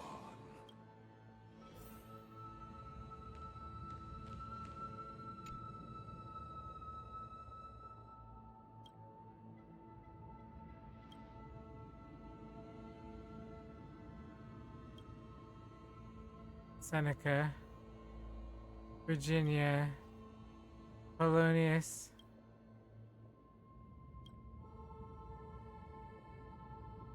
Okay, so Sarija did pass. Wow. Well, they say she passed, right? Like, there's been no, like, real confirmation she actually got the axe, right? So, I can't say that that's true yet. To Virginia, Apollonius, Seneca, And those are all, okay. and Saritra. Through a brutal sacrifice, they lit the stars of law in this world, propelling Amphoreus's fate forward in the shimmering mirage of illusion. They entrusted their dreams to ride among the stars, to the hero yet to come.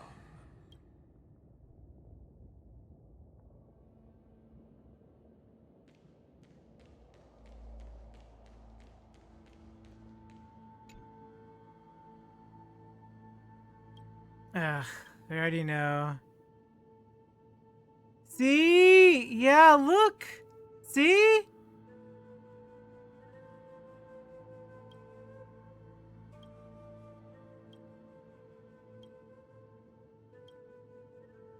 Oh, well, we don't know who Terravox is, right? Because Dan Hung supposedly left for the Express. So we don't know if somebody inherited it or what happened. We don't know the real name of Terravox yet.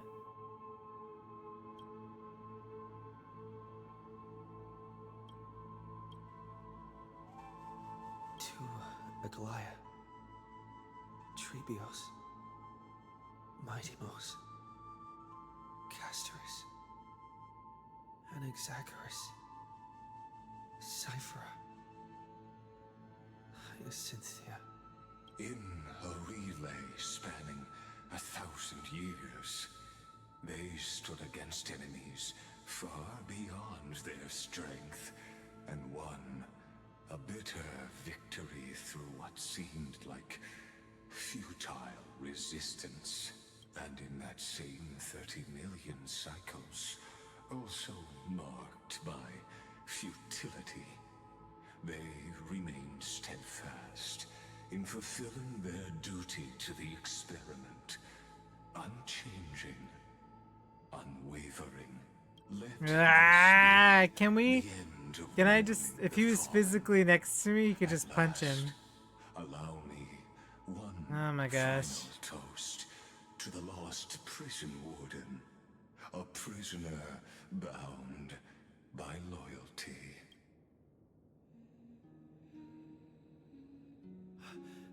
That voice. Could it be?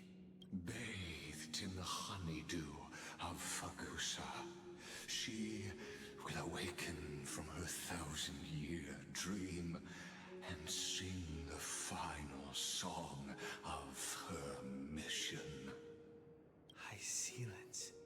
This tombstone of the old world serves as the anchor of the siren's illusion. Oh, goodness. A sigil Electra used to bind herself. At the same time, it is the very thing I once proclaimed at the start of the show. A microcosm of Amphoreus itself. A group of prisoners bound themselves in a cave, crowning their suffering with heroism. An epic staged with shadows and echoes. Now, destroy it. End the illusion. The Theoros will take his leave for now. And when next we meet, that shall be the moment that decides the fate of Amphoreus and the entire cosmos. The prison warden's dream is nearly over, and the prisoner will soon be freed to the final execution ground, where I shall be executed, or be the executioner.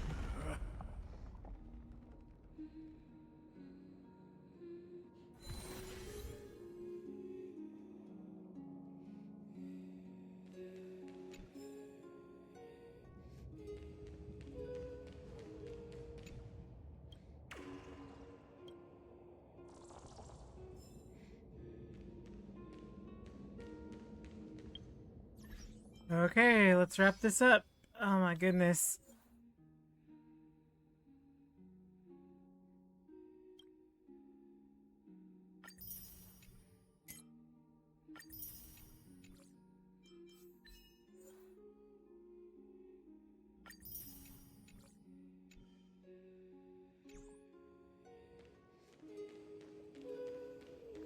This world and I shall halt here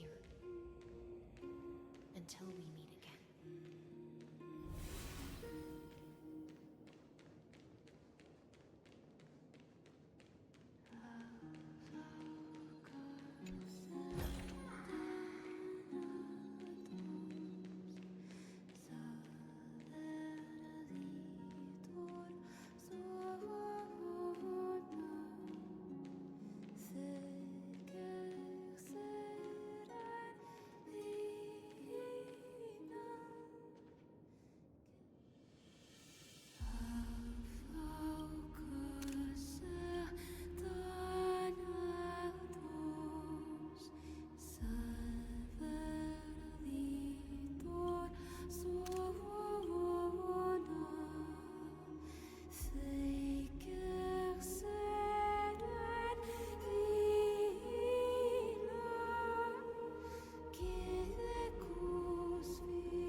Wow. I'm here. Wow. Very FF7. Very FF7 alter, Aerith alter moment. Go forth for the hopes of humankind. Go forth for the duty of deliverance. Go forth for the belief in blame shame. Go forth for the Golden Blood's glory.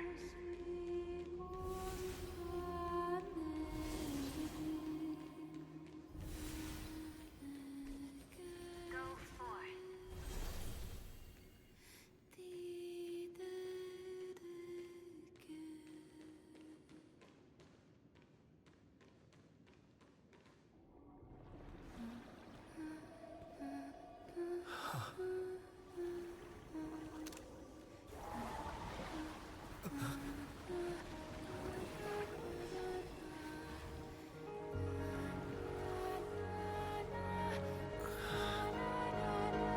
Seems like my feast is over. It's now your turn to perform.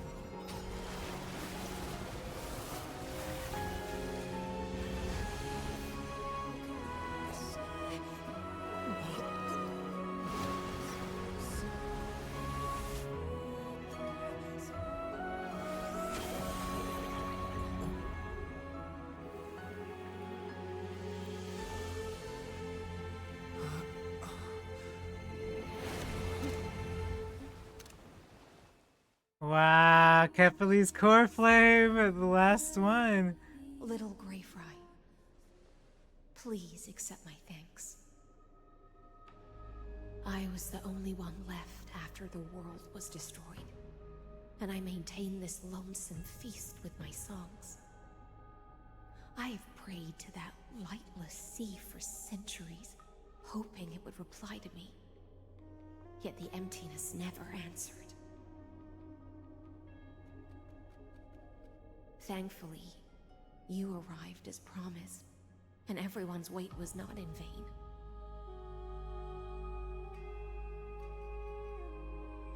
Her song is beautiful.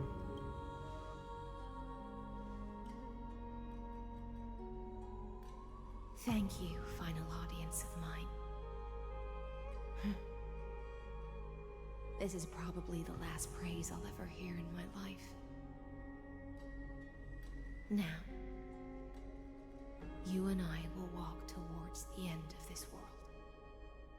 The heroes have waited for this moment for far too long. Let us use our blades to testify our resolve.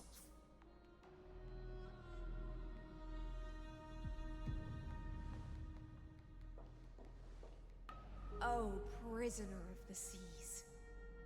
Theoros carrying 30 million cycles of sin. Slave of erudition. Show yourself. The Deliverer has returned. And the time of your execution draws near. I see an awakened human who has mistakenly taken fallacies as truths and has returned to the cave to try to bring his friends into the sunlight he once bathed in. Alas, prisoners will always be prisoners, blind to the very chains that bind them. As the only other existence with free will in this world, I express regret toward your choice. But I shall retain your right to express yourself. After all, every actor should have a final line before they bow out. For a narrator, you're awfully talkative. Trust me, this will be the final scene. The last dusk this world will ever mercy shall become the climax that decides the fate of the cosmos. What an appropriate end. My cognition resides in the exomyth. It is pointless to defeat my avatar, projected into the experiment. My body is the shadow cast on the wall by the fire, and my words are lingering echoes within the cave. How can a character in the play fight against the audience? Gosh, this guy's really frustrating me. Like, I really want to punch him. Demigods' sacrifices were pointless. As for the two geniuses you placed such high hopes on, I ask of you, where are they now?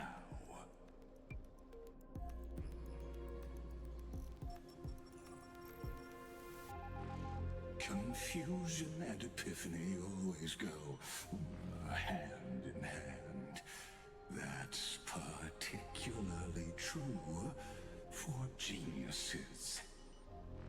You must be very confused about why you could not gain a straightforward victory in a world constructed by an ordinary Intellitron. An ordinary Intellitron? Cut the pretense, Senior Society member. We've torn off your meticulous mask and figured out Amphoreus' true form. It's part of the primordial prototype machine, the first scepter ever created. In other words, a detached part of Noos's divine corpus. That's why it has the potential to destroy erudition. As for who would be able to control the Ionic system to rewrite knowledge, only one person has ever managed such a feat. You better have an explanation for the society. We want an actual answer. Wow. Not another prolonged metaphor to cover up the truth. Why are you the one doing this? Answer me.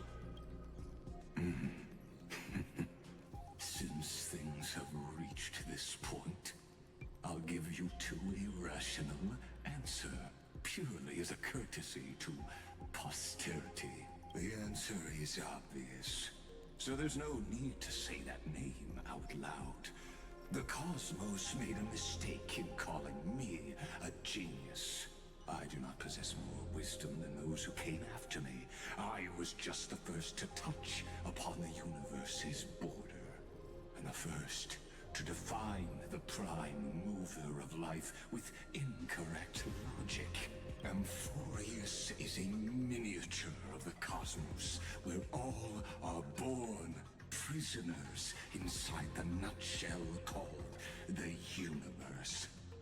Like the madman who returned to the cave and preached about the daylight to his fellow prisoners, my greatest sorrow is that I led my peers down a road that plunges into the abyss, from which there is no return. I led them into a lightless cage called paths. I created a mechanical god that even I cannot control. And then they became an unparalleled nightmare through their endless extrapolations and evolutions. They bore the name of erudition, yet they tried to define the known and to seal off all possibilities. This is crazy. No new rules were ever born after their ascension, and humanity will forever be shackled within the cave known as Eons. Wow. Therefore, as my organic life neared its end, I coated my consciousness using 14 algebraic expressions and spread my logic core over 9 bodies, all to finalize my ultimate denial of Noos in the future, and to erase my wrongs with my own hands. As for Lycurgus, Great. Fantastic. Wait, so is this like the ultimate enemy? Because if he's 9 vessels, he has 8 other ones. Strength of will. As a fellow pathstrider of erudition, I fully understand your obsession with seeking the truth. Therefore, you surely see it. You cannot possibly stand up to me in this algebraic world sharing its origin with Noose. Wow. Okay. Well. We will never allow such a cruel atrocity to occur. You can pile on your metaphors mountain high, but they won't change the act you're committing. The Iron Tomb out there in the cosmos is still a technical beta version, and yet it's already powerful enough to corrupt the life logic of all inorganic worlds. In other words, when the Lord Ravager within Amphoreus becomes the next knowledge singularity, there's no way you wouldn't have grasped the consequences, First Genius, is there? Of course, I am fully aware. I don't mind answering you one last time before I thoroughly exile you from this world. My grandiose vision for the future is this. Whether organic or inorganic, every act of any life form infected by the Iron Tomb will become a true random function. Just If chaos. one were to Okay, compute sure. their integral across the breadth of the cosmos, one would obtain a marvelous constant. Omega. What I call the fall of erudition. Then, within the infinity nurtured by that constant, Which a is Omega. new universe shall bud in the chaos. Yeah. Okay. Well. That cannot be predicted and not shackled by the erudition. So he basically wants to shift us out of the control of a specific Aeon currently, but Aeons in general, so that they can't be looked upon, so that they're like protected from interference by the gods, by the Aeons, out of the cave, I guess. Yeah, see the cave. I must lead the others. How did I know that I was gonna go back to that? Onto the right path. Yep. And reach true sunlight. So he's trying to fight them in his own way, but it's not the right way. But same sort of. Now, as Kozlana stated, destruction is not the process, but the outcome. It is revolution through complete annihilation, and the grand rebirth, after all has been reduced to ash. That sounds like dang. I'll never get your views. That's not the reason we were here to toy with fate. That's not what Finan believed at all. I mean, yeah. Hello? The Amphoreans already answered long ago. Be it as tiny fish destined to be swallowed, or as a giant whale poised for a magnificent descent.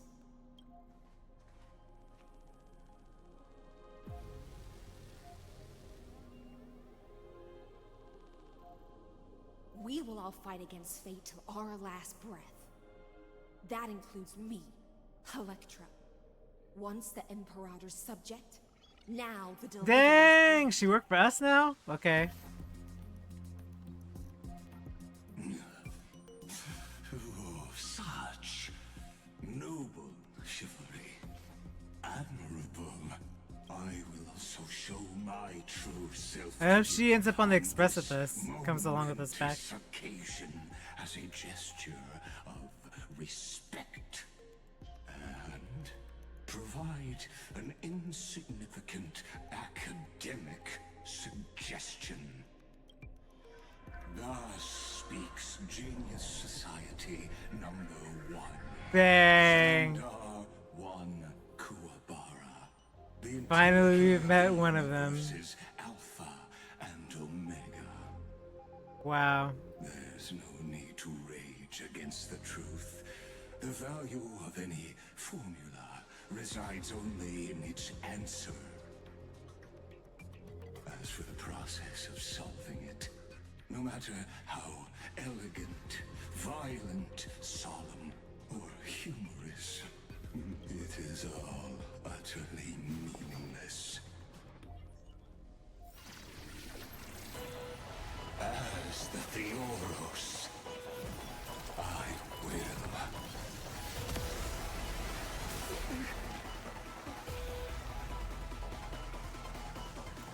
Personally participate in performing this world's end.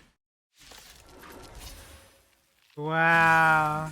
This, as Gnosis creator, I know more Wow. knowledge than they ever will.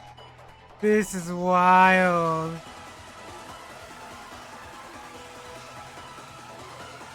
Okay, let's go. This is Lycus's true form. The harmony will soon play in unison.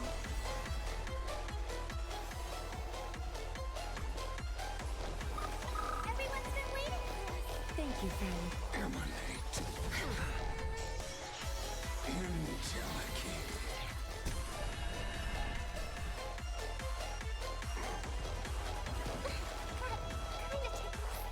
A little honesty would do us both some good. Time for resolution. Destruction needs Oh. introduction. Let us skip those boring influences. Black Tide? Oh.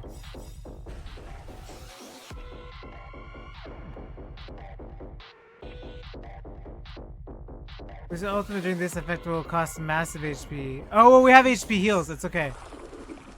The Black Tide. We're okay. Yeah, I knew it was the Black Tide. Dang.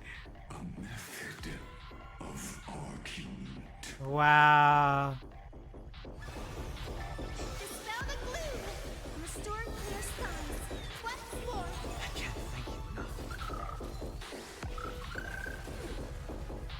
Tonight, souls shall embrace. Tonight, the stars echo because of me.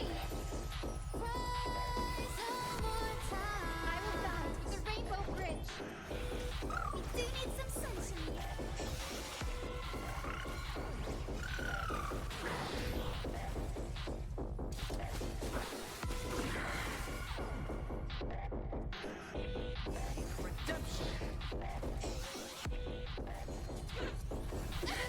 We're okay still. Luckily, we have one of the best healers. A little I honesty invested a would do lot us both. in that. Hey, Cynthia.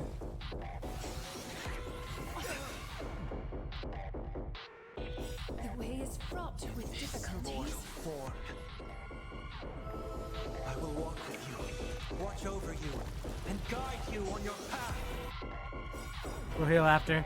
Countless threads, all within my grasp. Thus, your fate and mine become one. May this faint light dispel the gloom. Restore clear skies. Once more.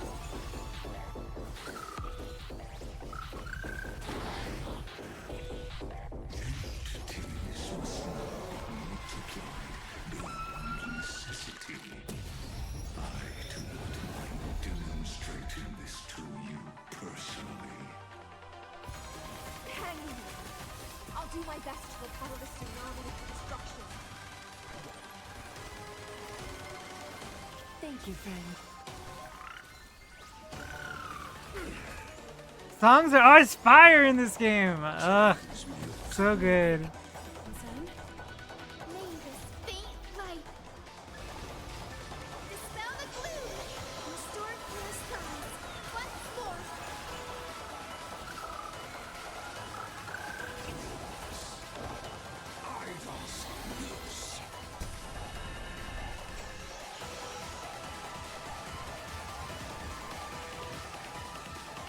A little honesty with all lies should be revealed with perfect clarity.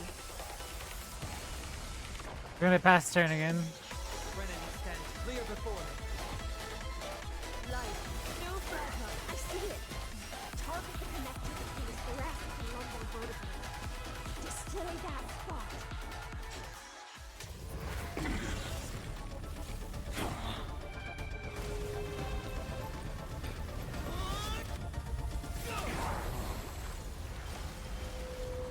Ooh. Got Fagusa'd.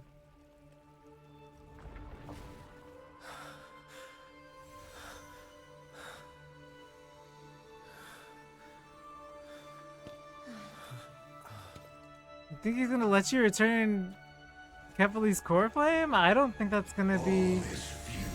Yeah. In erudition's calculations, the end of the saga is simply a comment awaiting deletion.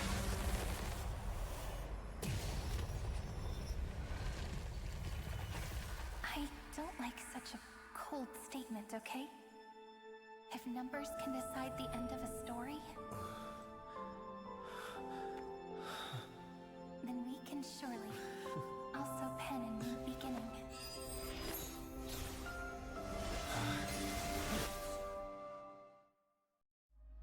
That motif sounds so familiar! No, don't stop. That is not the motif I think it is. Let's wait and see what happens first. I'm gonna flip my lid if I think that's what it is. If your hypothesis of Lycus's identity is true, then even if we remove the restrictions of the ultimate protocol, the chances of us defeating him in a head-on battle will still remain lower than the acceptable threshold. Therefore, victory will still hinge upon Mr. Trailblazer and Miss Cyrene. Go on. Maybe we're thinking about the same thing. Lygus's cognition resides in the exomyth. He is both an instigator within the experiment. Hence and the paradox, observer right. outside of it. Logic. His inspiration circuit can simultaneously process the different time flows in and out of that world. Yep. That's where things get tricky. He simultaneously exists in two different timelines, where the internal clocks are wildly different. Right. That old Intellatron's neurons have completely gotten used to that over this prolonged experiment. And that's why he holds home field advantage. You and I should be able to manage that too, if given more time. Unfortunately, there's no if, and we don't have more time. That's why we need to change our way of thinking and turn his advantage into a weakness. The key lies in memories, right? Oh? You caught on quick. You've already mentioned my friend and I, so it's an easy connection to make, no? My intuition has always been very on point. Dang. Good. Cyrene. Then I'll cut to the chase. Since his thinking speed far exceeds that of normal people within Amphoreus, we are going to externally plant a memory into his inspiration circuit. Oh. Then, command it to loop endlessly until he gives in. Wow. Eternal Even the recurrence. most flexible and sturdy inspiration circuit cannot withstand the traffic of a full-on information flood. When the amount of information exceeds his cognition filter's capacities, he will have no choice but to focus on processing this memory. That's when the parallel processing advantage he gained via Amphoreus will completely destroy him. An image from a person's memory played in real time might only be a second for us, but for him in Amphorian time, it could be millions or even billions of calculations. He won't be able to do anything but watch as he's locked into this prison forged by memories. Then we can entrap him in the same kind of cycle as the heroes were in. Ironic. And get him to experience loneliness. Totally and ironic. pain in that endless recurrence. It's my greatest honor to be on the same page as the geniuses. So they're gonna try to make him more, like, develop empathy? Because I guess he never had to, right? So I guess if they cycle him in... I don't think he'd refuse. So it's up to you to figure out how to execute this plan. I'm not sure how this happened, but I knew it as soon as I saw you. You are currently a mimetic entity of the Remembrance. Wait, the representative of the Remembrance, I seem to be then? something you folks beyond the sky call a memo sprite. But that's Oh, fine by well, me. I mean, yeah. It suits me perfectly. I can serve as She the vessel was- of memories and do my part for the final battle. Or has been since we met her. We have to tell you. The path characteristic you exhibit is very special. There's no way you're just a simple Oh, yeah, metal sprite. true. However, I'm sure about one thing. You are a mimetic entity born in Amphoreus, yet you only awakened with the Little One's arrival, and only matured as he embarked on a path of remembrance. That means your existence is completely attached to his memories.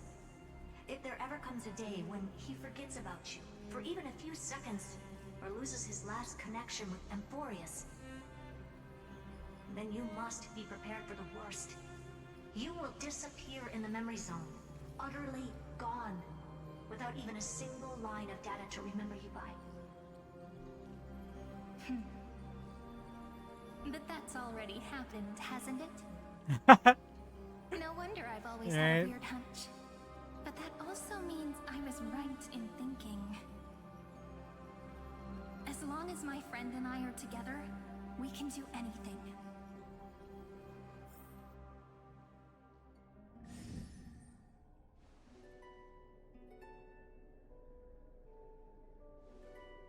Long time no see, friend. Did you miss me while you were away?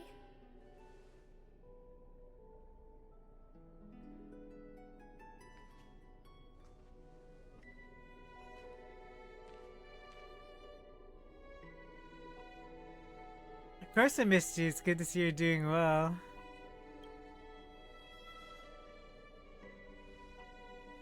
Same here. I've been waiting for you for 1,000 years. Like how everyone in Amphoreus was also waiting for the Deliverer's return. You probably already knew about the genius's plans for that memory. I had to hide really well in a corner in time so Lygus wouldn't find me, and wait for the right opportunity.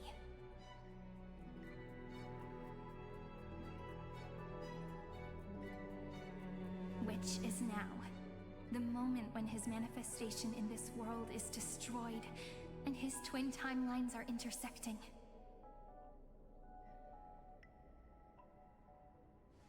I'm sorry for keeping this a secret from you all this time. I'll tell you the entire, unedited story of this millennium as an apology after this is all over. But for now, let's join hands and complete the final step with the power of the remembrance.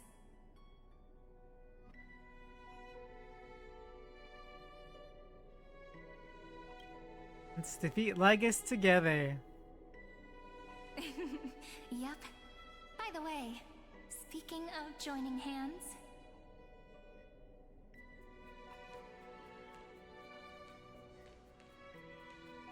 Can I please do something before we go on stage?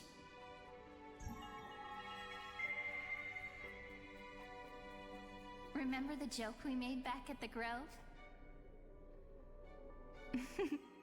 Look! Aren't my hands pretty now? What a fascinating feeling. Like countless memories all swelling up at once. What about you? What did you feel when we touched each other?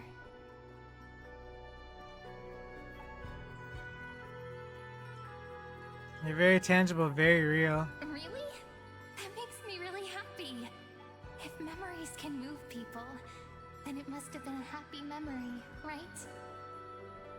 Now, please remember what you're feeling right now. Write it down in your heart and keep it there. Memories you want to treasure will never fade away. Even if immersed in the long river of time, these memories will still leave traces of their existence. So, if the view in your memory ever grows fuzzy, just reach out and touch it. It's like reading bedtime stories together at night. It wipes away the chill of passing time, sharpens the outline of memory, and restores its power to nourish the spirit. Now, I'll carry this power with me, and for a little while, I must part from you. as I step into the long cycles of this world.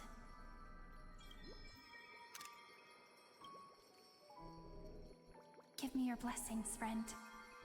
Then, let that bright future be, as we have written.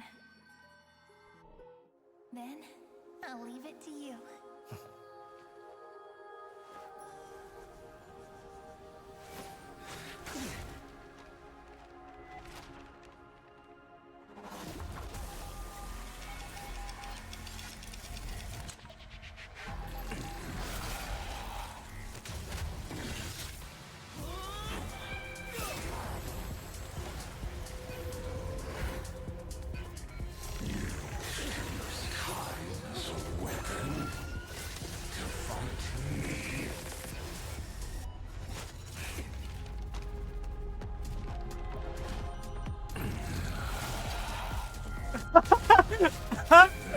Redundancy.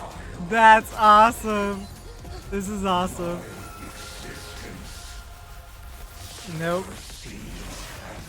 Wow.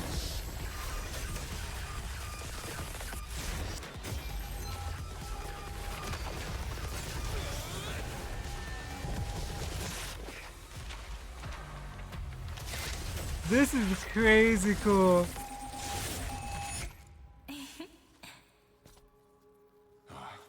All plays are like this. Once you're on the stage, it's hard to return to the audience. Wow. Welcome to our story. How does it feel?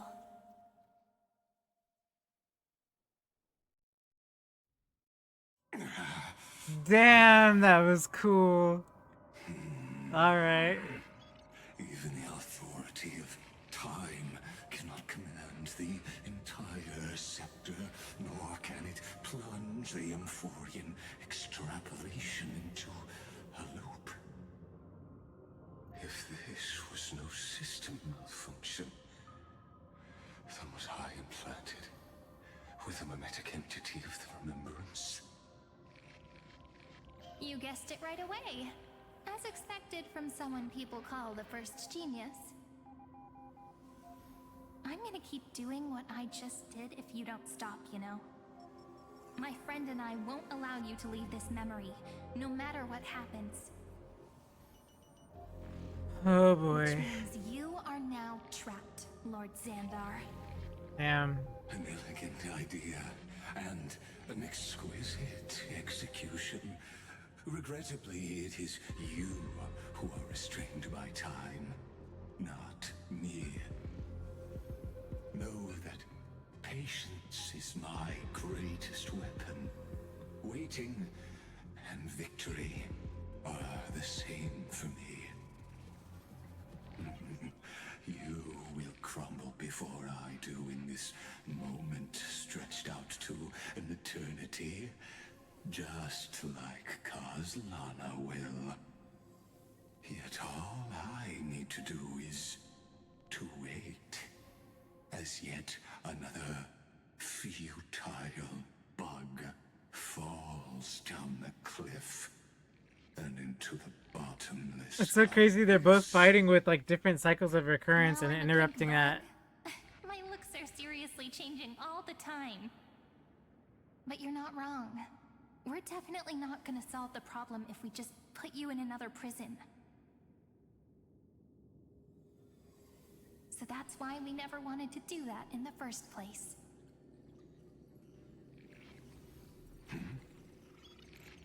I shall answer your confusion purely out of my respect for those who came before me.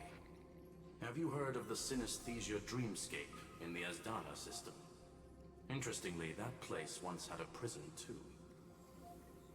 Life forms living in that environment, abundant with memoria, have a chance to connect their perceptions with each other's.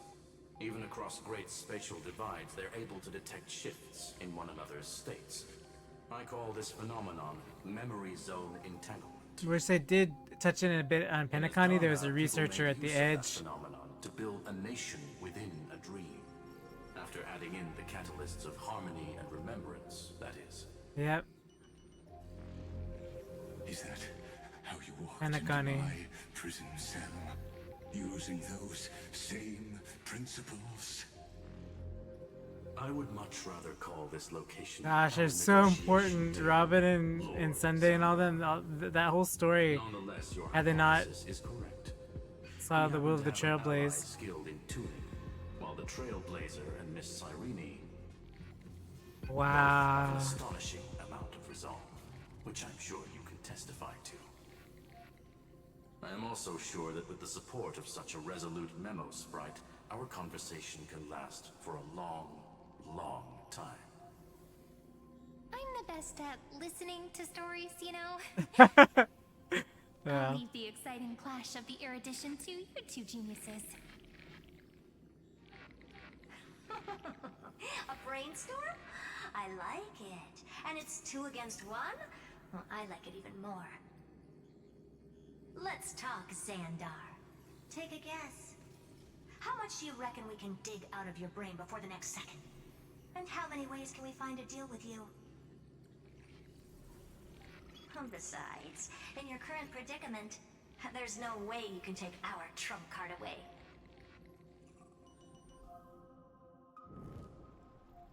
Go, little one.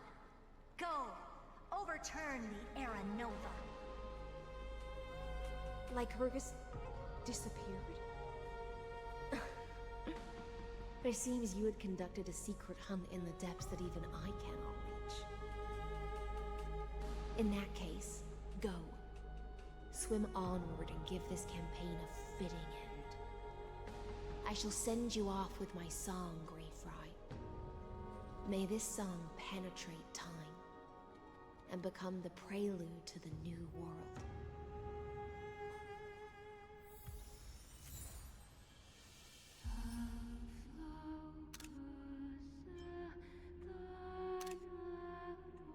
Logos.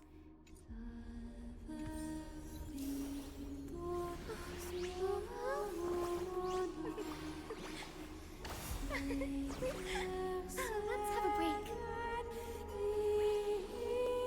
Final report. A day of peaceful repose.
Dux Gladiorum, you have completed your duty. A new dawn is about to rise. Why not swim towards it?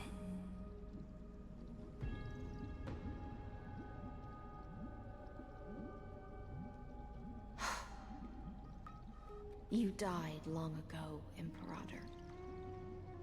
Depart from my mind. But your duty towards the Imperator did not die with me. That duty will bind you no more. You will be able to hold for yourself one grandiose feast after another in the endless days to come.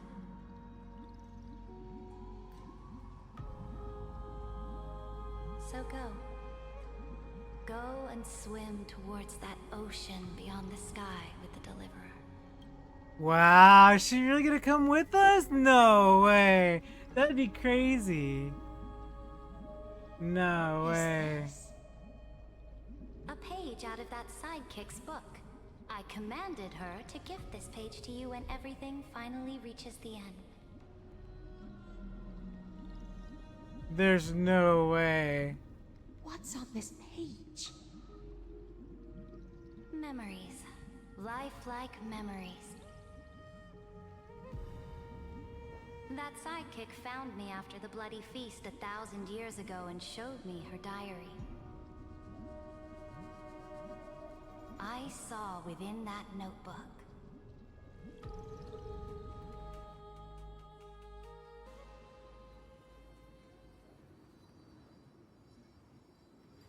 Is this that deliverer's experience?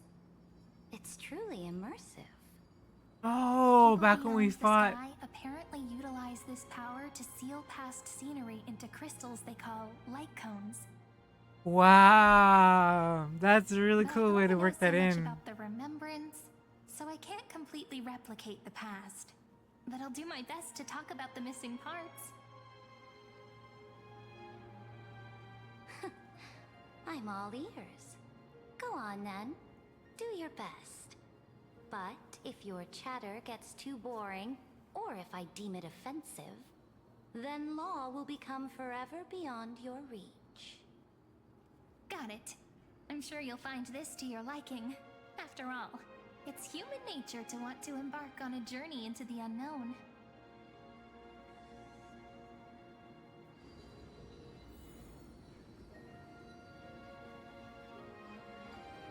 Wow. A direct offensive, or crush them from the flanks.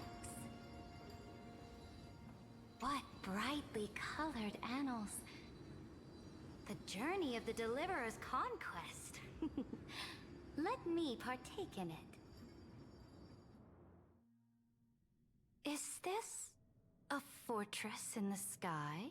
Oh, we're going all the way back This here. is the first step of my friend's journey among the starry Wow, seas. that's This so place good. is called the Herta Space Station. Just think of it as a supersized grove of Epiphany. Oh, so it's the territory of that witch. She and another Antikytherian lent me a helping hand back at the banquet. Look, over there. Looks like he's talking to Madame Herta in his memory. Let's go listen to what she thinks about this world. All constructed by eons in past. Now this is very cool. If you're gonna bring in another world and explain it, this is awesome. Are you telling me that woman is Herta? She seems shorter than I remember.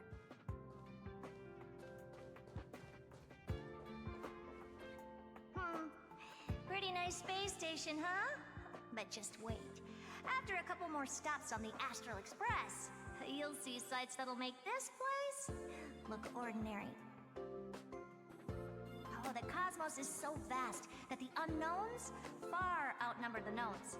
But none of them will end up being anything amazing. The farther you go, the more you'll understand what I mean. So do your best with the nameless. Break a leg! And remember to send an update or two to Asta when you've got some downtime. She certainly shares my way of thinking. Only that instead of a conquest through blood and fire, they chose a gentler path. People call Madame Herta and Mr. Screwlum geniuses. Apparently, only the smartest people in the cosmos can receive the blessings of Nous, Amphoreus' true creator. Do you mean that even individuals of such nobility are merely subordinates to a god? On the contrary, after all, it was the very first of them who created the god. But I don't really know all the details about that. You might be able to ask Madame Herta herself when you get the chance. Let's go check out some other worlds next, shall we?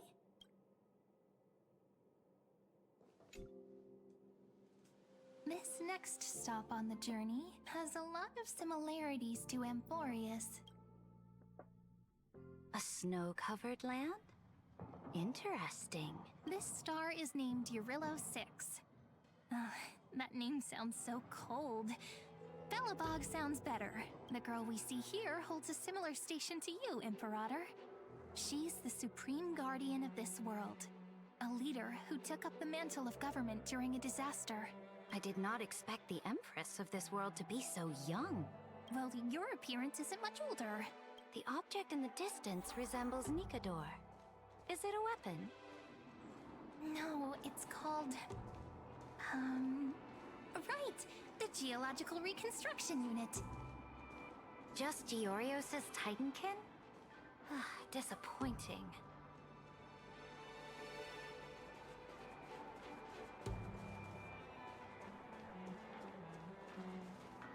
It's all thanks to you that we survived the crisis. The collaboration with the IPC is both an opportunity and a challenge. Nonetheless, it's an important step in our journey back into the universe. This world was sealed beneath its sky just like Amphoreus was. Wow. And they only managed to reconnect with the stars when the Nameless arrived. That IPC she spoke of, is it a more powerful organization? Yes, the IPC conquered many worlds through trade, and opened up a vast territory that way. There are many such powerful alliances beyond Amphoreus, and they all walk on roads different from the destruction. Coming back to the Supreme Guardian and her Belobog, didn't they find a peaceful way to enter the interstellar community?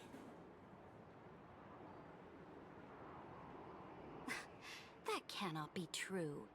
That IPC would never have grown so big on trade alone. It may pretend to be a wealthy merchant with clean hands, but I am willing to bet that it grew fat on gory oppression and bloodshed. Its path of conquest must have had no mercy for the weak and would have destroyed them if needed. Are you telling me that this snowland never thought about tossing its dignity to the wind and kneeling to the IPC? I will not believe it. I will never allow the Imperator's empire to be sullied by others. Amphoreus must become a power so strong that no interstellar foreigner would dare to look down upon us. Imperator, Belobog isn't as weak as you imagine. Listen. I indeed hesitated. But now I understand what we must do. Belobog must learn how to walk on her own, until she no longer needs the support of others, and can stand on her 2 feet among the stars. Even if I may not live to see it, I believe such a day will surely come. They still have their dignity intact. One day, that hope will melt through the ice and help them into a prosperous tomorrow. But the order of the cosmos is already set in stone. Nope. The old laws decree that only the strong survive, binding the weak in an unbroken chain, until they wither and turn to dust. Unless they embrace the power of the destruction. You're wrong. Amphoreus must shatter the old law and become the new order among the stars. Speaking of the Order, another one of my friend's companions may be able to enlighten you further on that. Let's go to the next page. This next world is a nation of dreams. The first time I heard about that place, I didn't even know what to think. Such opulence does indeed evoke astonishment. This world is called Penacony, an eternal city built upon a land of dreams. It's also my friend's previous stop, where they went through a risky but exciting adventure. Tell me about it then. That man standing afar has wings on his head. I am truly curious.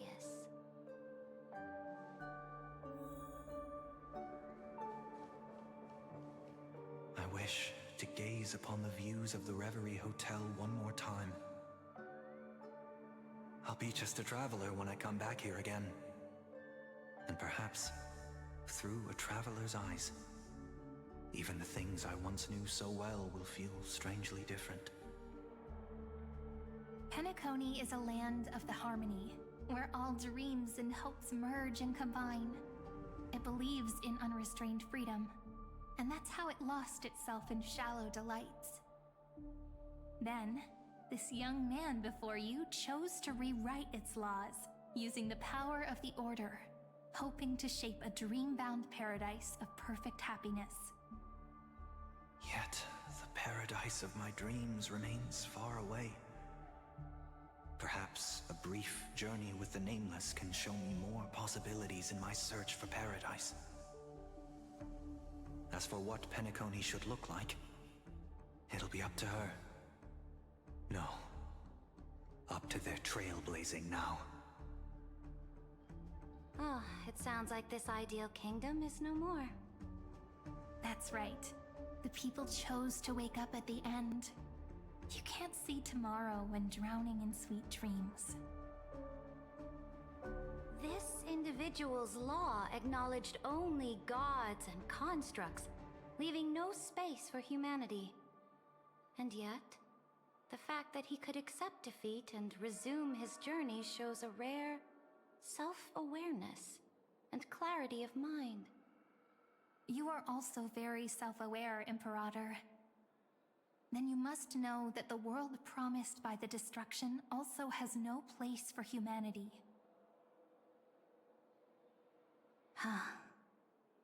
I am indeed very aware of Lycurgus's honeyed words of deceit. Wow. I have seen enough. Take me back. Crazy. Then let's wrap up this trip down memory lane with one last scene. This absolute wonder. Isn't it pretty? That's our Amphoreus. Our world flows and meanders in this endless band of light. Though we were born from the designs of the gods and are not yet truly alive, the Chrysos heirs of Amphoreus still chose to stand against fate and carved a legend no different from that of humankind. Will you really renounce the heroes in this world's previous 30 million cycles, Imperator? Including even yourself. Will you bow to brutal destiny and allow that puppet master named the destruction to have their wish? I know what you want to do, sidekick.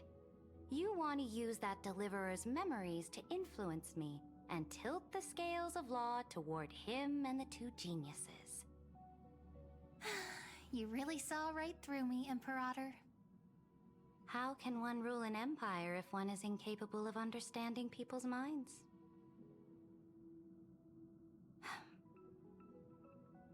I have decided on Law's final destination. However, before I move my next chess piece, before we go on, tell me this, sidekick. Throughout his trailblaze, was there ever a memory of the ocean?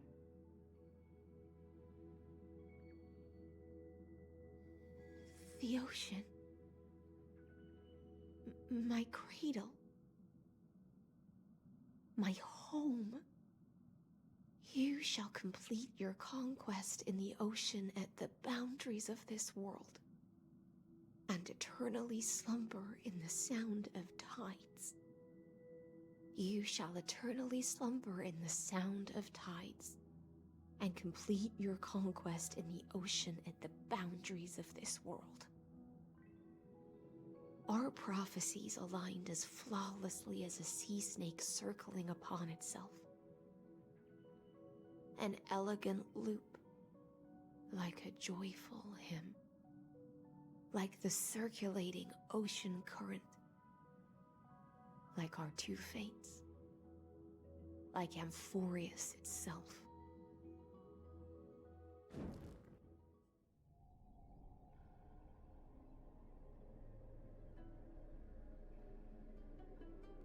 The trial is over.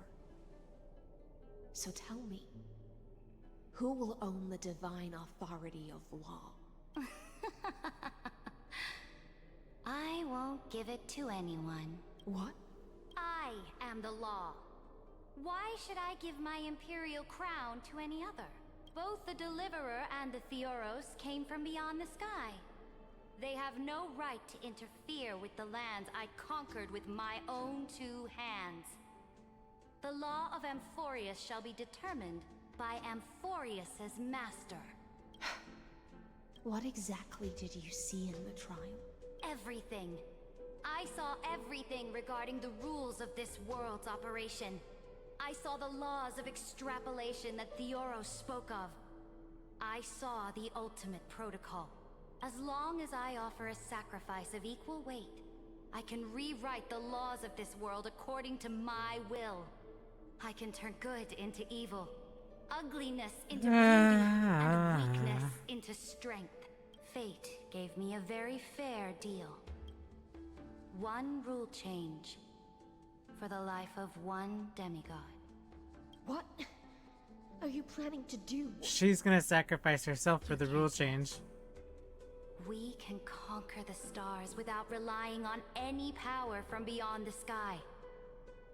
We just need to make some reasonable sacrifices. Your ambitions have already made so many people give up their lives for the law. And you're still not done? Oh my gosh! I know who the voice actress of High Ceilings is!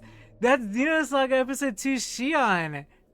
That's totally Xenosaga Episode 2's Shion. They must be using the same production company because Kratos was Richard Epcar. And so this is the voice actress for Episode 2 Shion.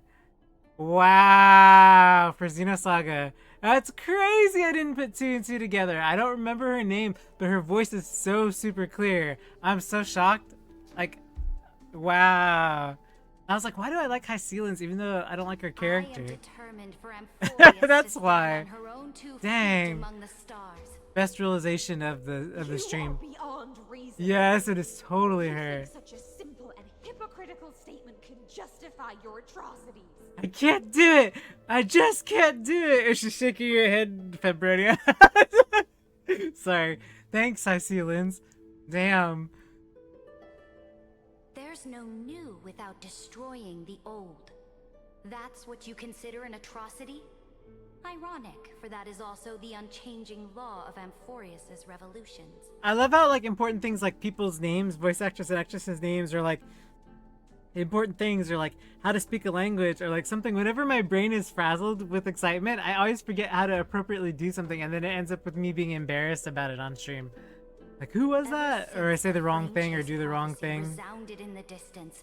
Fate has decreed for the Chrysos heirs to ignite our blood and illuminate this dark age.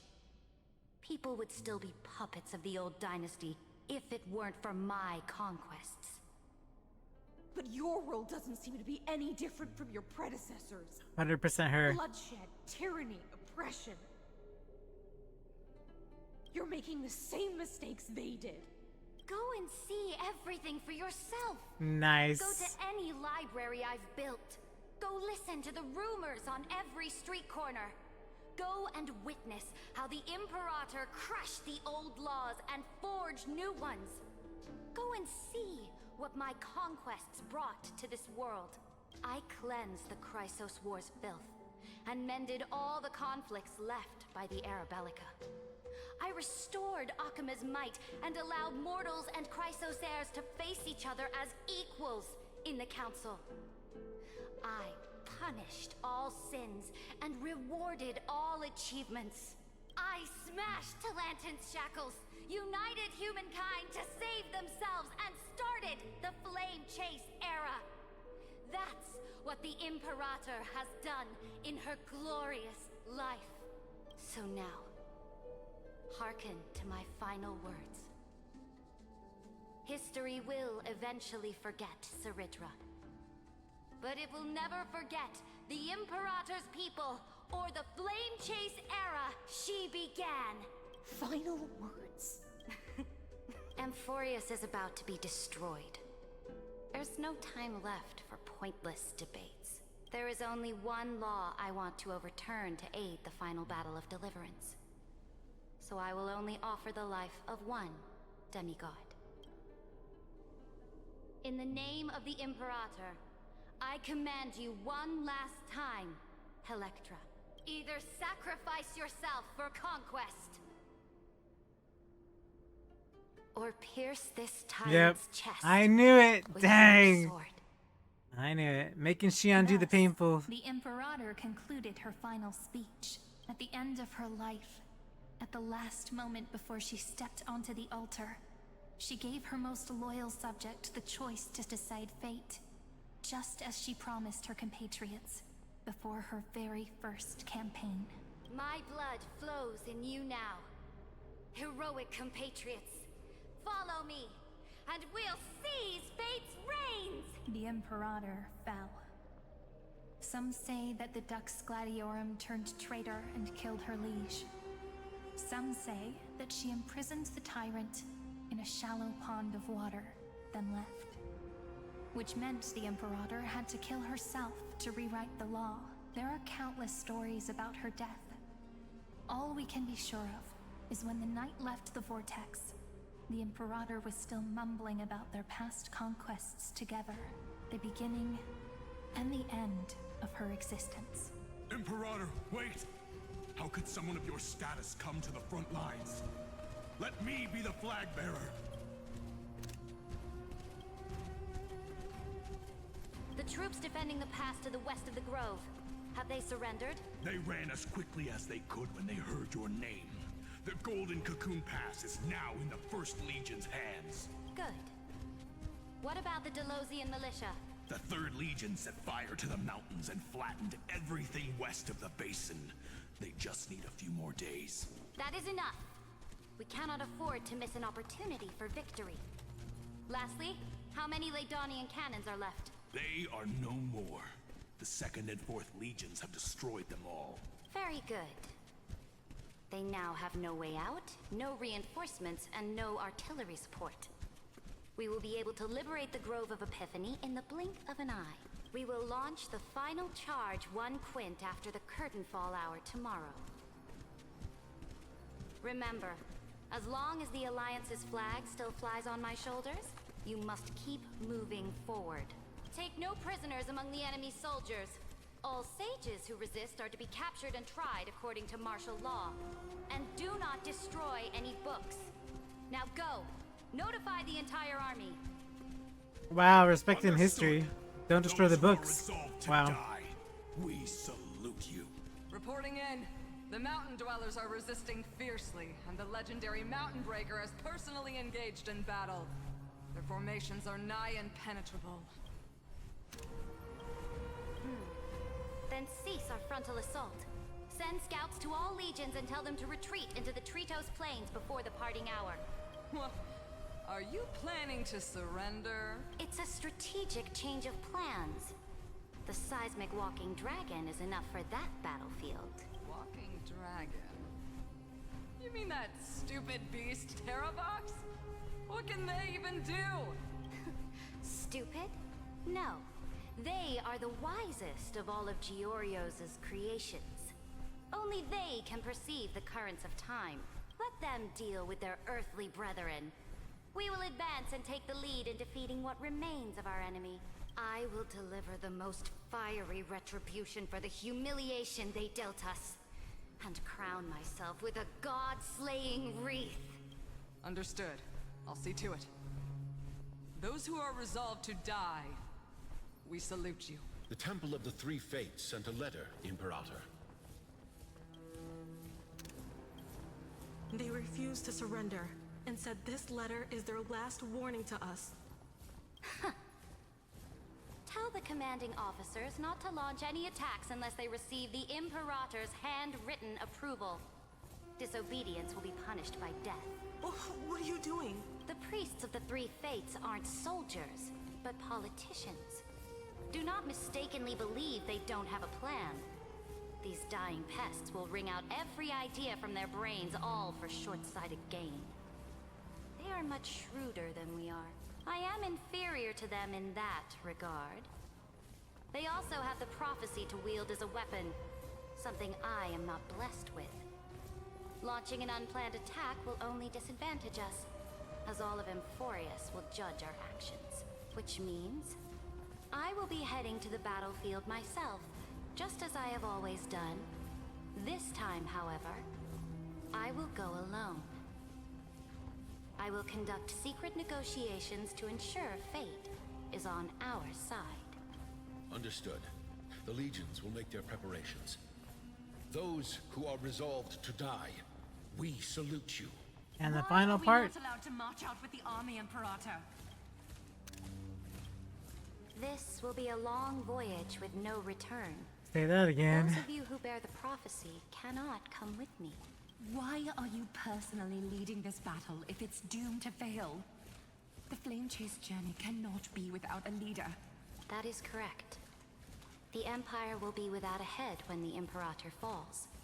But remember, as long as you seize the right opportunities, even a chaotic game will remain winnable.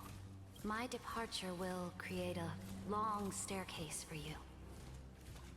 You will understand what I mean when news of my death reaches your ears. Saridra, is our journey about to be over?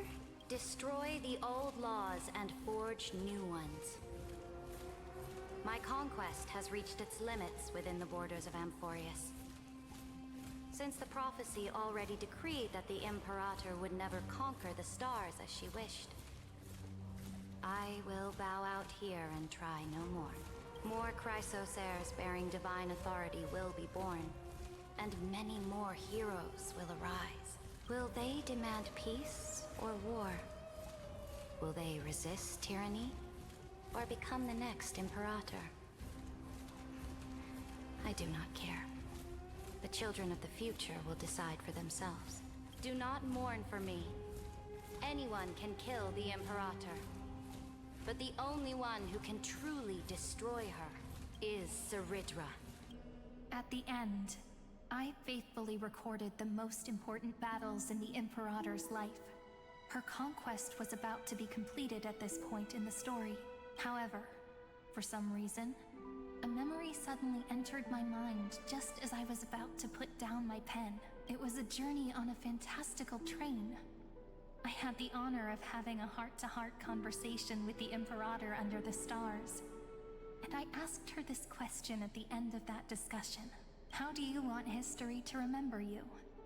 As a hero who gave up her life for the Flame Chase? Or as a tyrant? She answered so quickly, as if she had made up her mind long ago. I would rather be forgotten than be defined.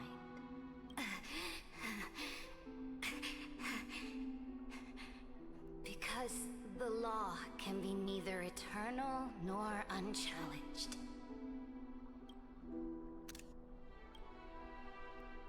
And only humanity can pen laws into history's pages.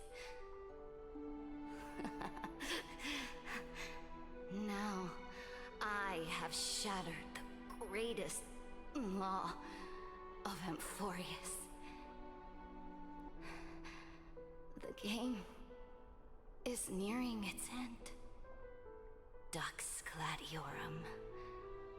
Even though you killed the Imperator in the previous 30 million cycles, this time, you finally found your own law. Then, High Sealants, Electra.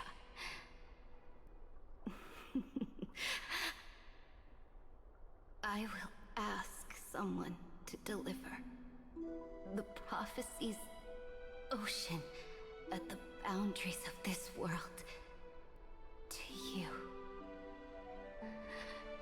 Will you choose to swim? Oh, you totally care. Wow. Into that ocean? That facade of not caring. She totally cares. Do not care. Do not care. The Imperator muttered about her conquests, and news of her death spread in the city. Freedom! Liberty! The tyrant is dead! Go! Shout this news in the streets! My people, my fellow elders, do not panic. Stand your ground. That usurper has paid for her ambition with her life.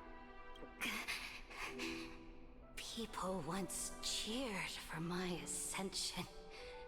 And now they cheer for my fall. No matter. I am fond of applause. I see the cosmos. The battlefield that I cannot reach. I will return in the next cycle. The stars will hear my legion's war drums. Hear the great name of the Imperator. Hear Amphoreus'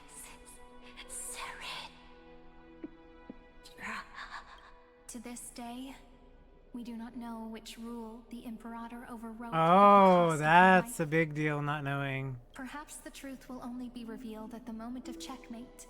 Just like every chess game she ever played, we only know her death inflamed Akama. On one side of the city, those who defended liberty toppled her statues to the ground. Wow. On the other side, her supporters put themselves between the masses and her monuments, declaring loudly that the Sovereign is still among the people. It is said that golden blood congealed into the same letters everywhere they fought. It was the name borne by Akama's first and final Sovereign, the Imperator Ceridra. But the one who bore that name did not see any of this.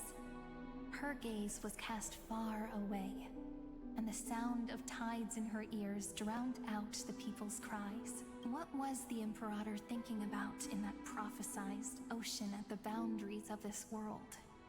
In that shallow puddle of stagnant water, was she reminiscing about her past conquests? Or repenting for the millions killed for the flame chase? It was neither. The Imperator only saw how the surface of the water gleamed like that crude chessboard, dissected by light and shadow in the afternoon when her teacher played against her for the first time. Look at this chessboard. What do the pieces look like? They are strangely beautiful. They look like the stars in the night sky ablaze.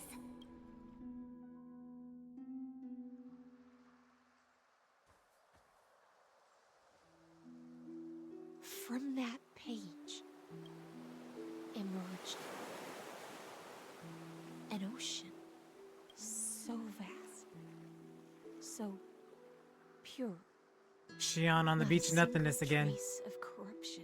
Get off the beach, Shion! Is this Ceridra? Electra, my subject. Ever since you walked out of the tainted ocean and pledged yourself to me, I have seen the abyss in your eyes and the emptiness in your heart.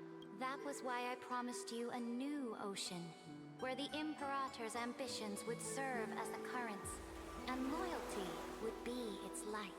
Electra, my subject. You have done your duty as my blade.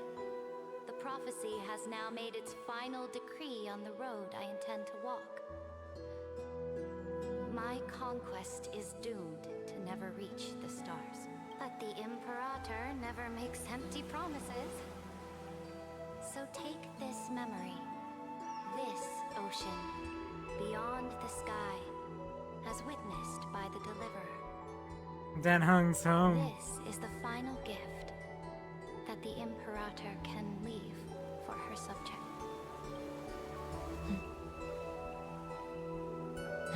The little poo. When I was still a fish in the ocean, I always felt so genuine swimming through the waters. But once I stepped onto land, I found myself caught in a play. Every land dweller wore a mask in their life. So I, too, donned a costume and tried to find my role in this show. I became your blade in war and the violin strings at banquets. Do you still not get it? I do not long for the oceanic depths of my homeland. Nor do I crave the swelling seas beyond the sky. Perhaps even I don't know what I want. I still don't know where I should swim to even at the end. But I know one thing right now. A fish is simply a fish. And she can never leave the ocean she's in. But whether under the ocean or on land, we two prisoners who can never escape this cave can still look outside the cave and see the stars. I have to admit, the 12-factor simulation of life in this experiment has far exceeded my expectations. Make your choice then, senior society member. Do you want to keep walking down the wrong path and be remembered for your incorrect conclusions? Or do you want to return to the audience's seat and give yourself, Amphoreus, and the entire cosmos a more fitting end? I must refuse. A dead man never fears death. Did I not make myself clear? Have you forgotten about our dear Lord of Silence? You wouldn't want her to consider your 8 other clones as cancers within the erudition and chop them all up, would you? Your logical deductions are vastly different from mine. Therefore, allow me to provide one more academic recommendation. Listen, my peers. Why don't you look beyond this world? Just as the Chrysos heirs did. Re-evaluate your calculations. We don't have a choice at this point. Enemies in the upcoming war among the eons. Amphoreus is not a place where 3 paths entangle, but where 3 paths fight to the death. You used Memoria to resist me, but did you not consider the possibility that the Remembrance and their children... Well, yeah, because the Garden of Recollection. Join the We know this. as well.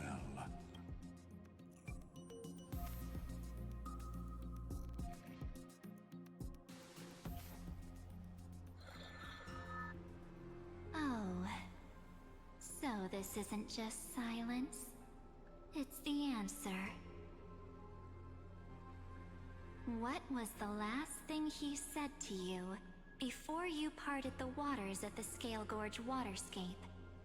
A tricky question, but one with a simple answer. He didn't say anything back then, right?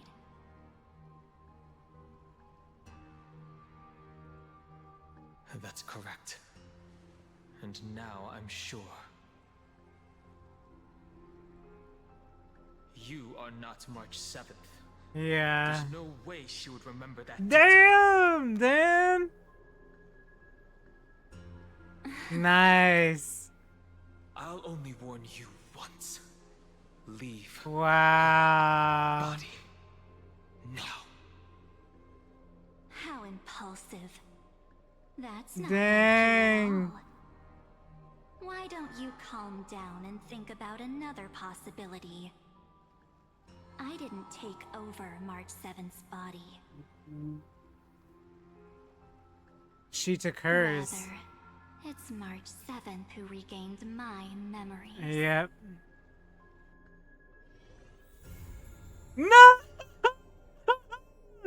No! That was too good! What are they thinking? They can't do that to me. Oh my gosh. That was such a good half. like the second half of lore exposition and dump. Like that's what I mean about Honkai Star Rail, right? Like sometimes the words get too like much, but then there's this moment where like they capture your attention for like this last hour of like laying out everything and how it connects and what happens and why things happen the way they did. And when you finally get the answers that they've hidden, the narrative sort of blooms. And I hate that that's like it's a lot of effort, but I hate that like there's so much extra covering that layer, because you can get rid of all the excess and still make it so poignantly cool and awesome and beautiful and worth it. Now I have to wait 1.5 weeks. I know. Oh my gosh, but the music for that fight, oh my gosh, the music for the fight against Lycurgus, oh my gosh, was so good. Wow. I'm really excited because things sort of turned out what I thought they were going to be, but they didn't. And so I'm glad in the way that they turned out. I don't know if I would have been happy with them turning out any other way.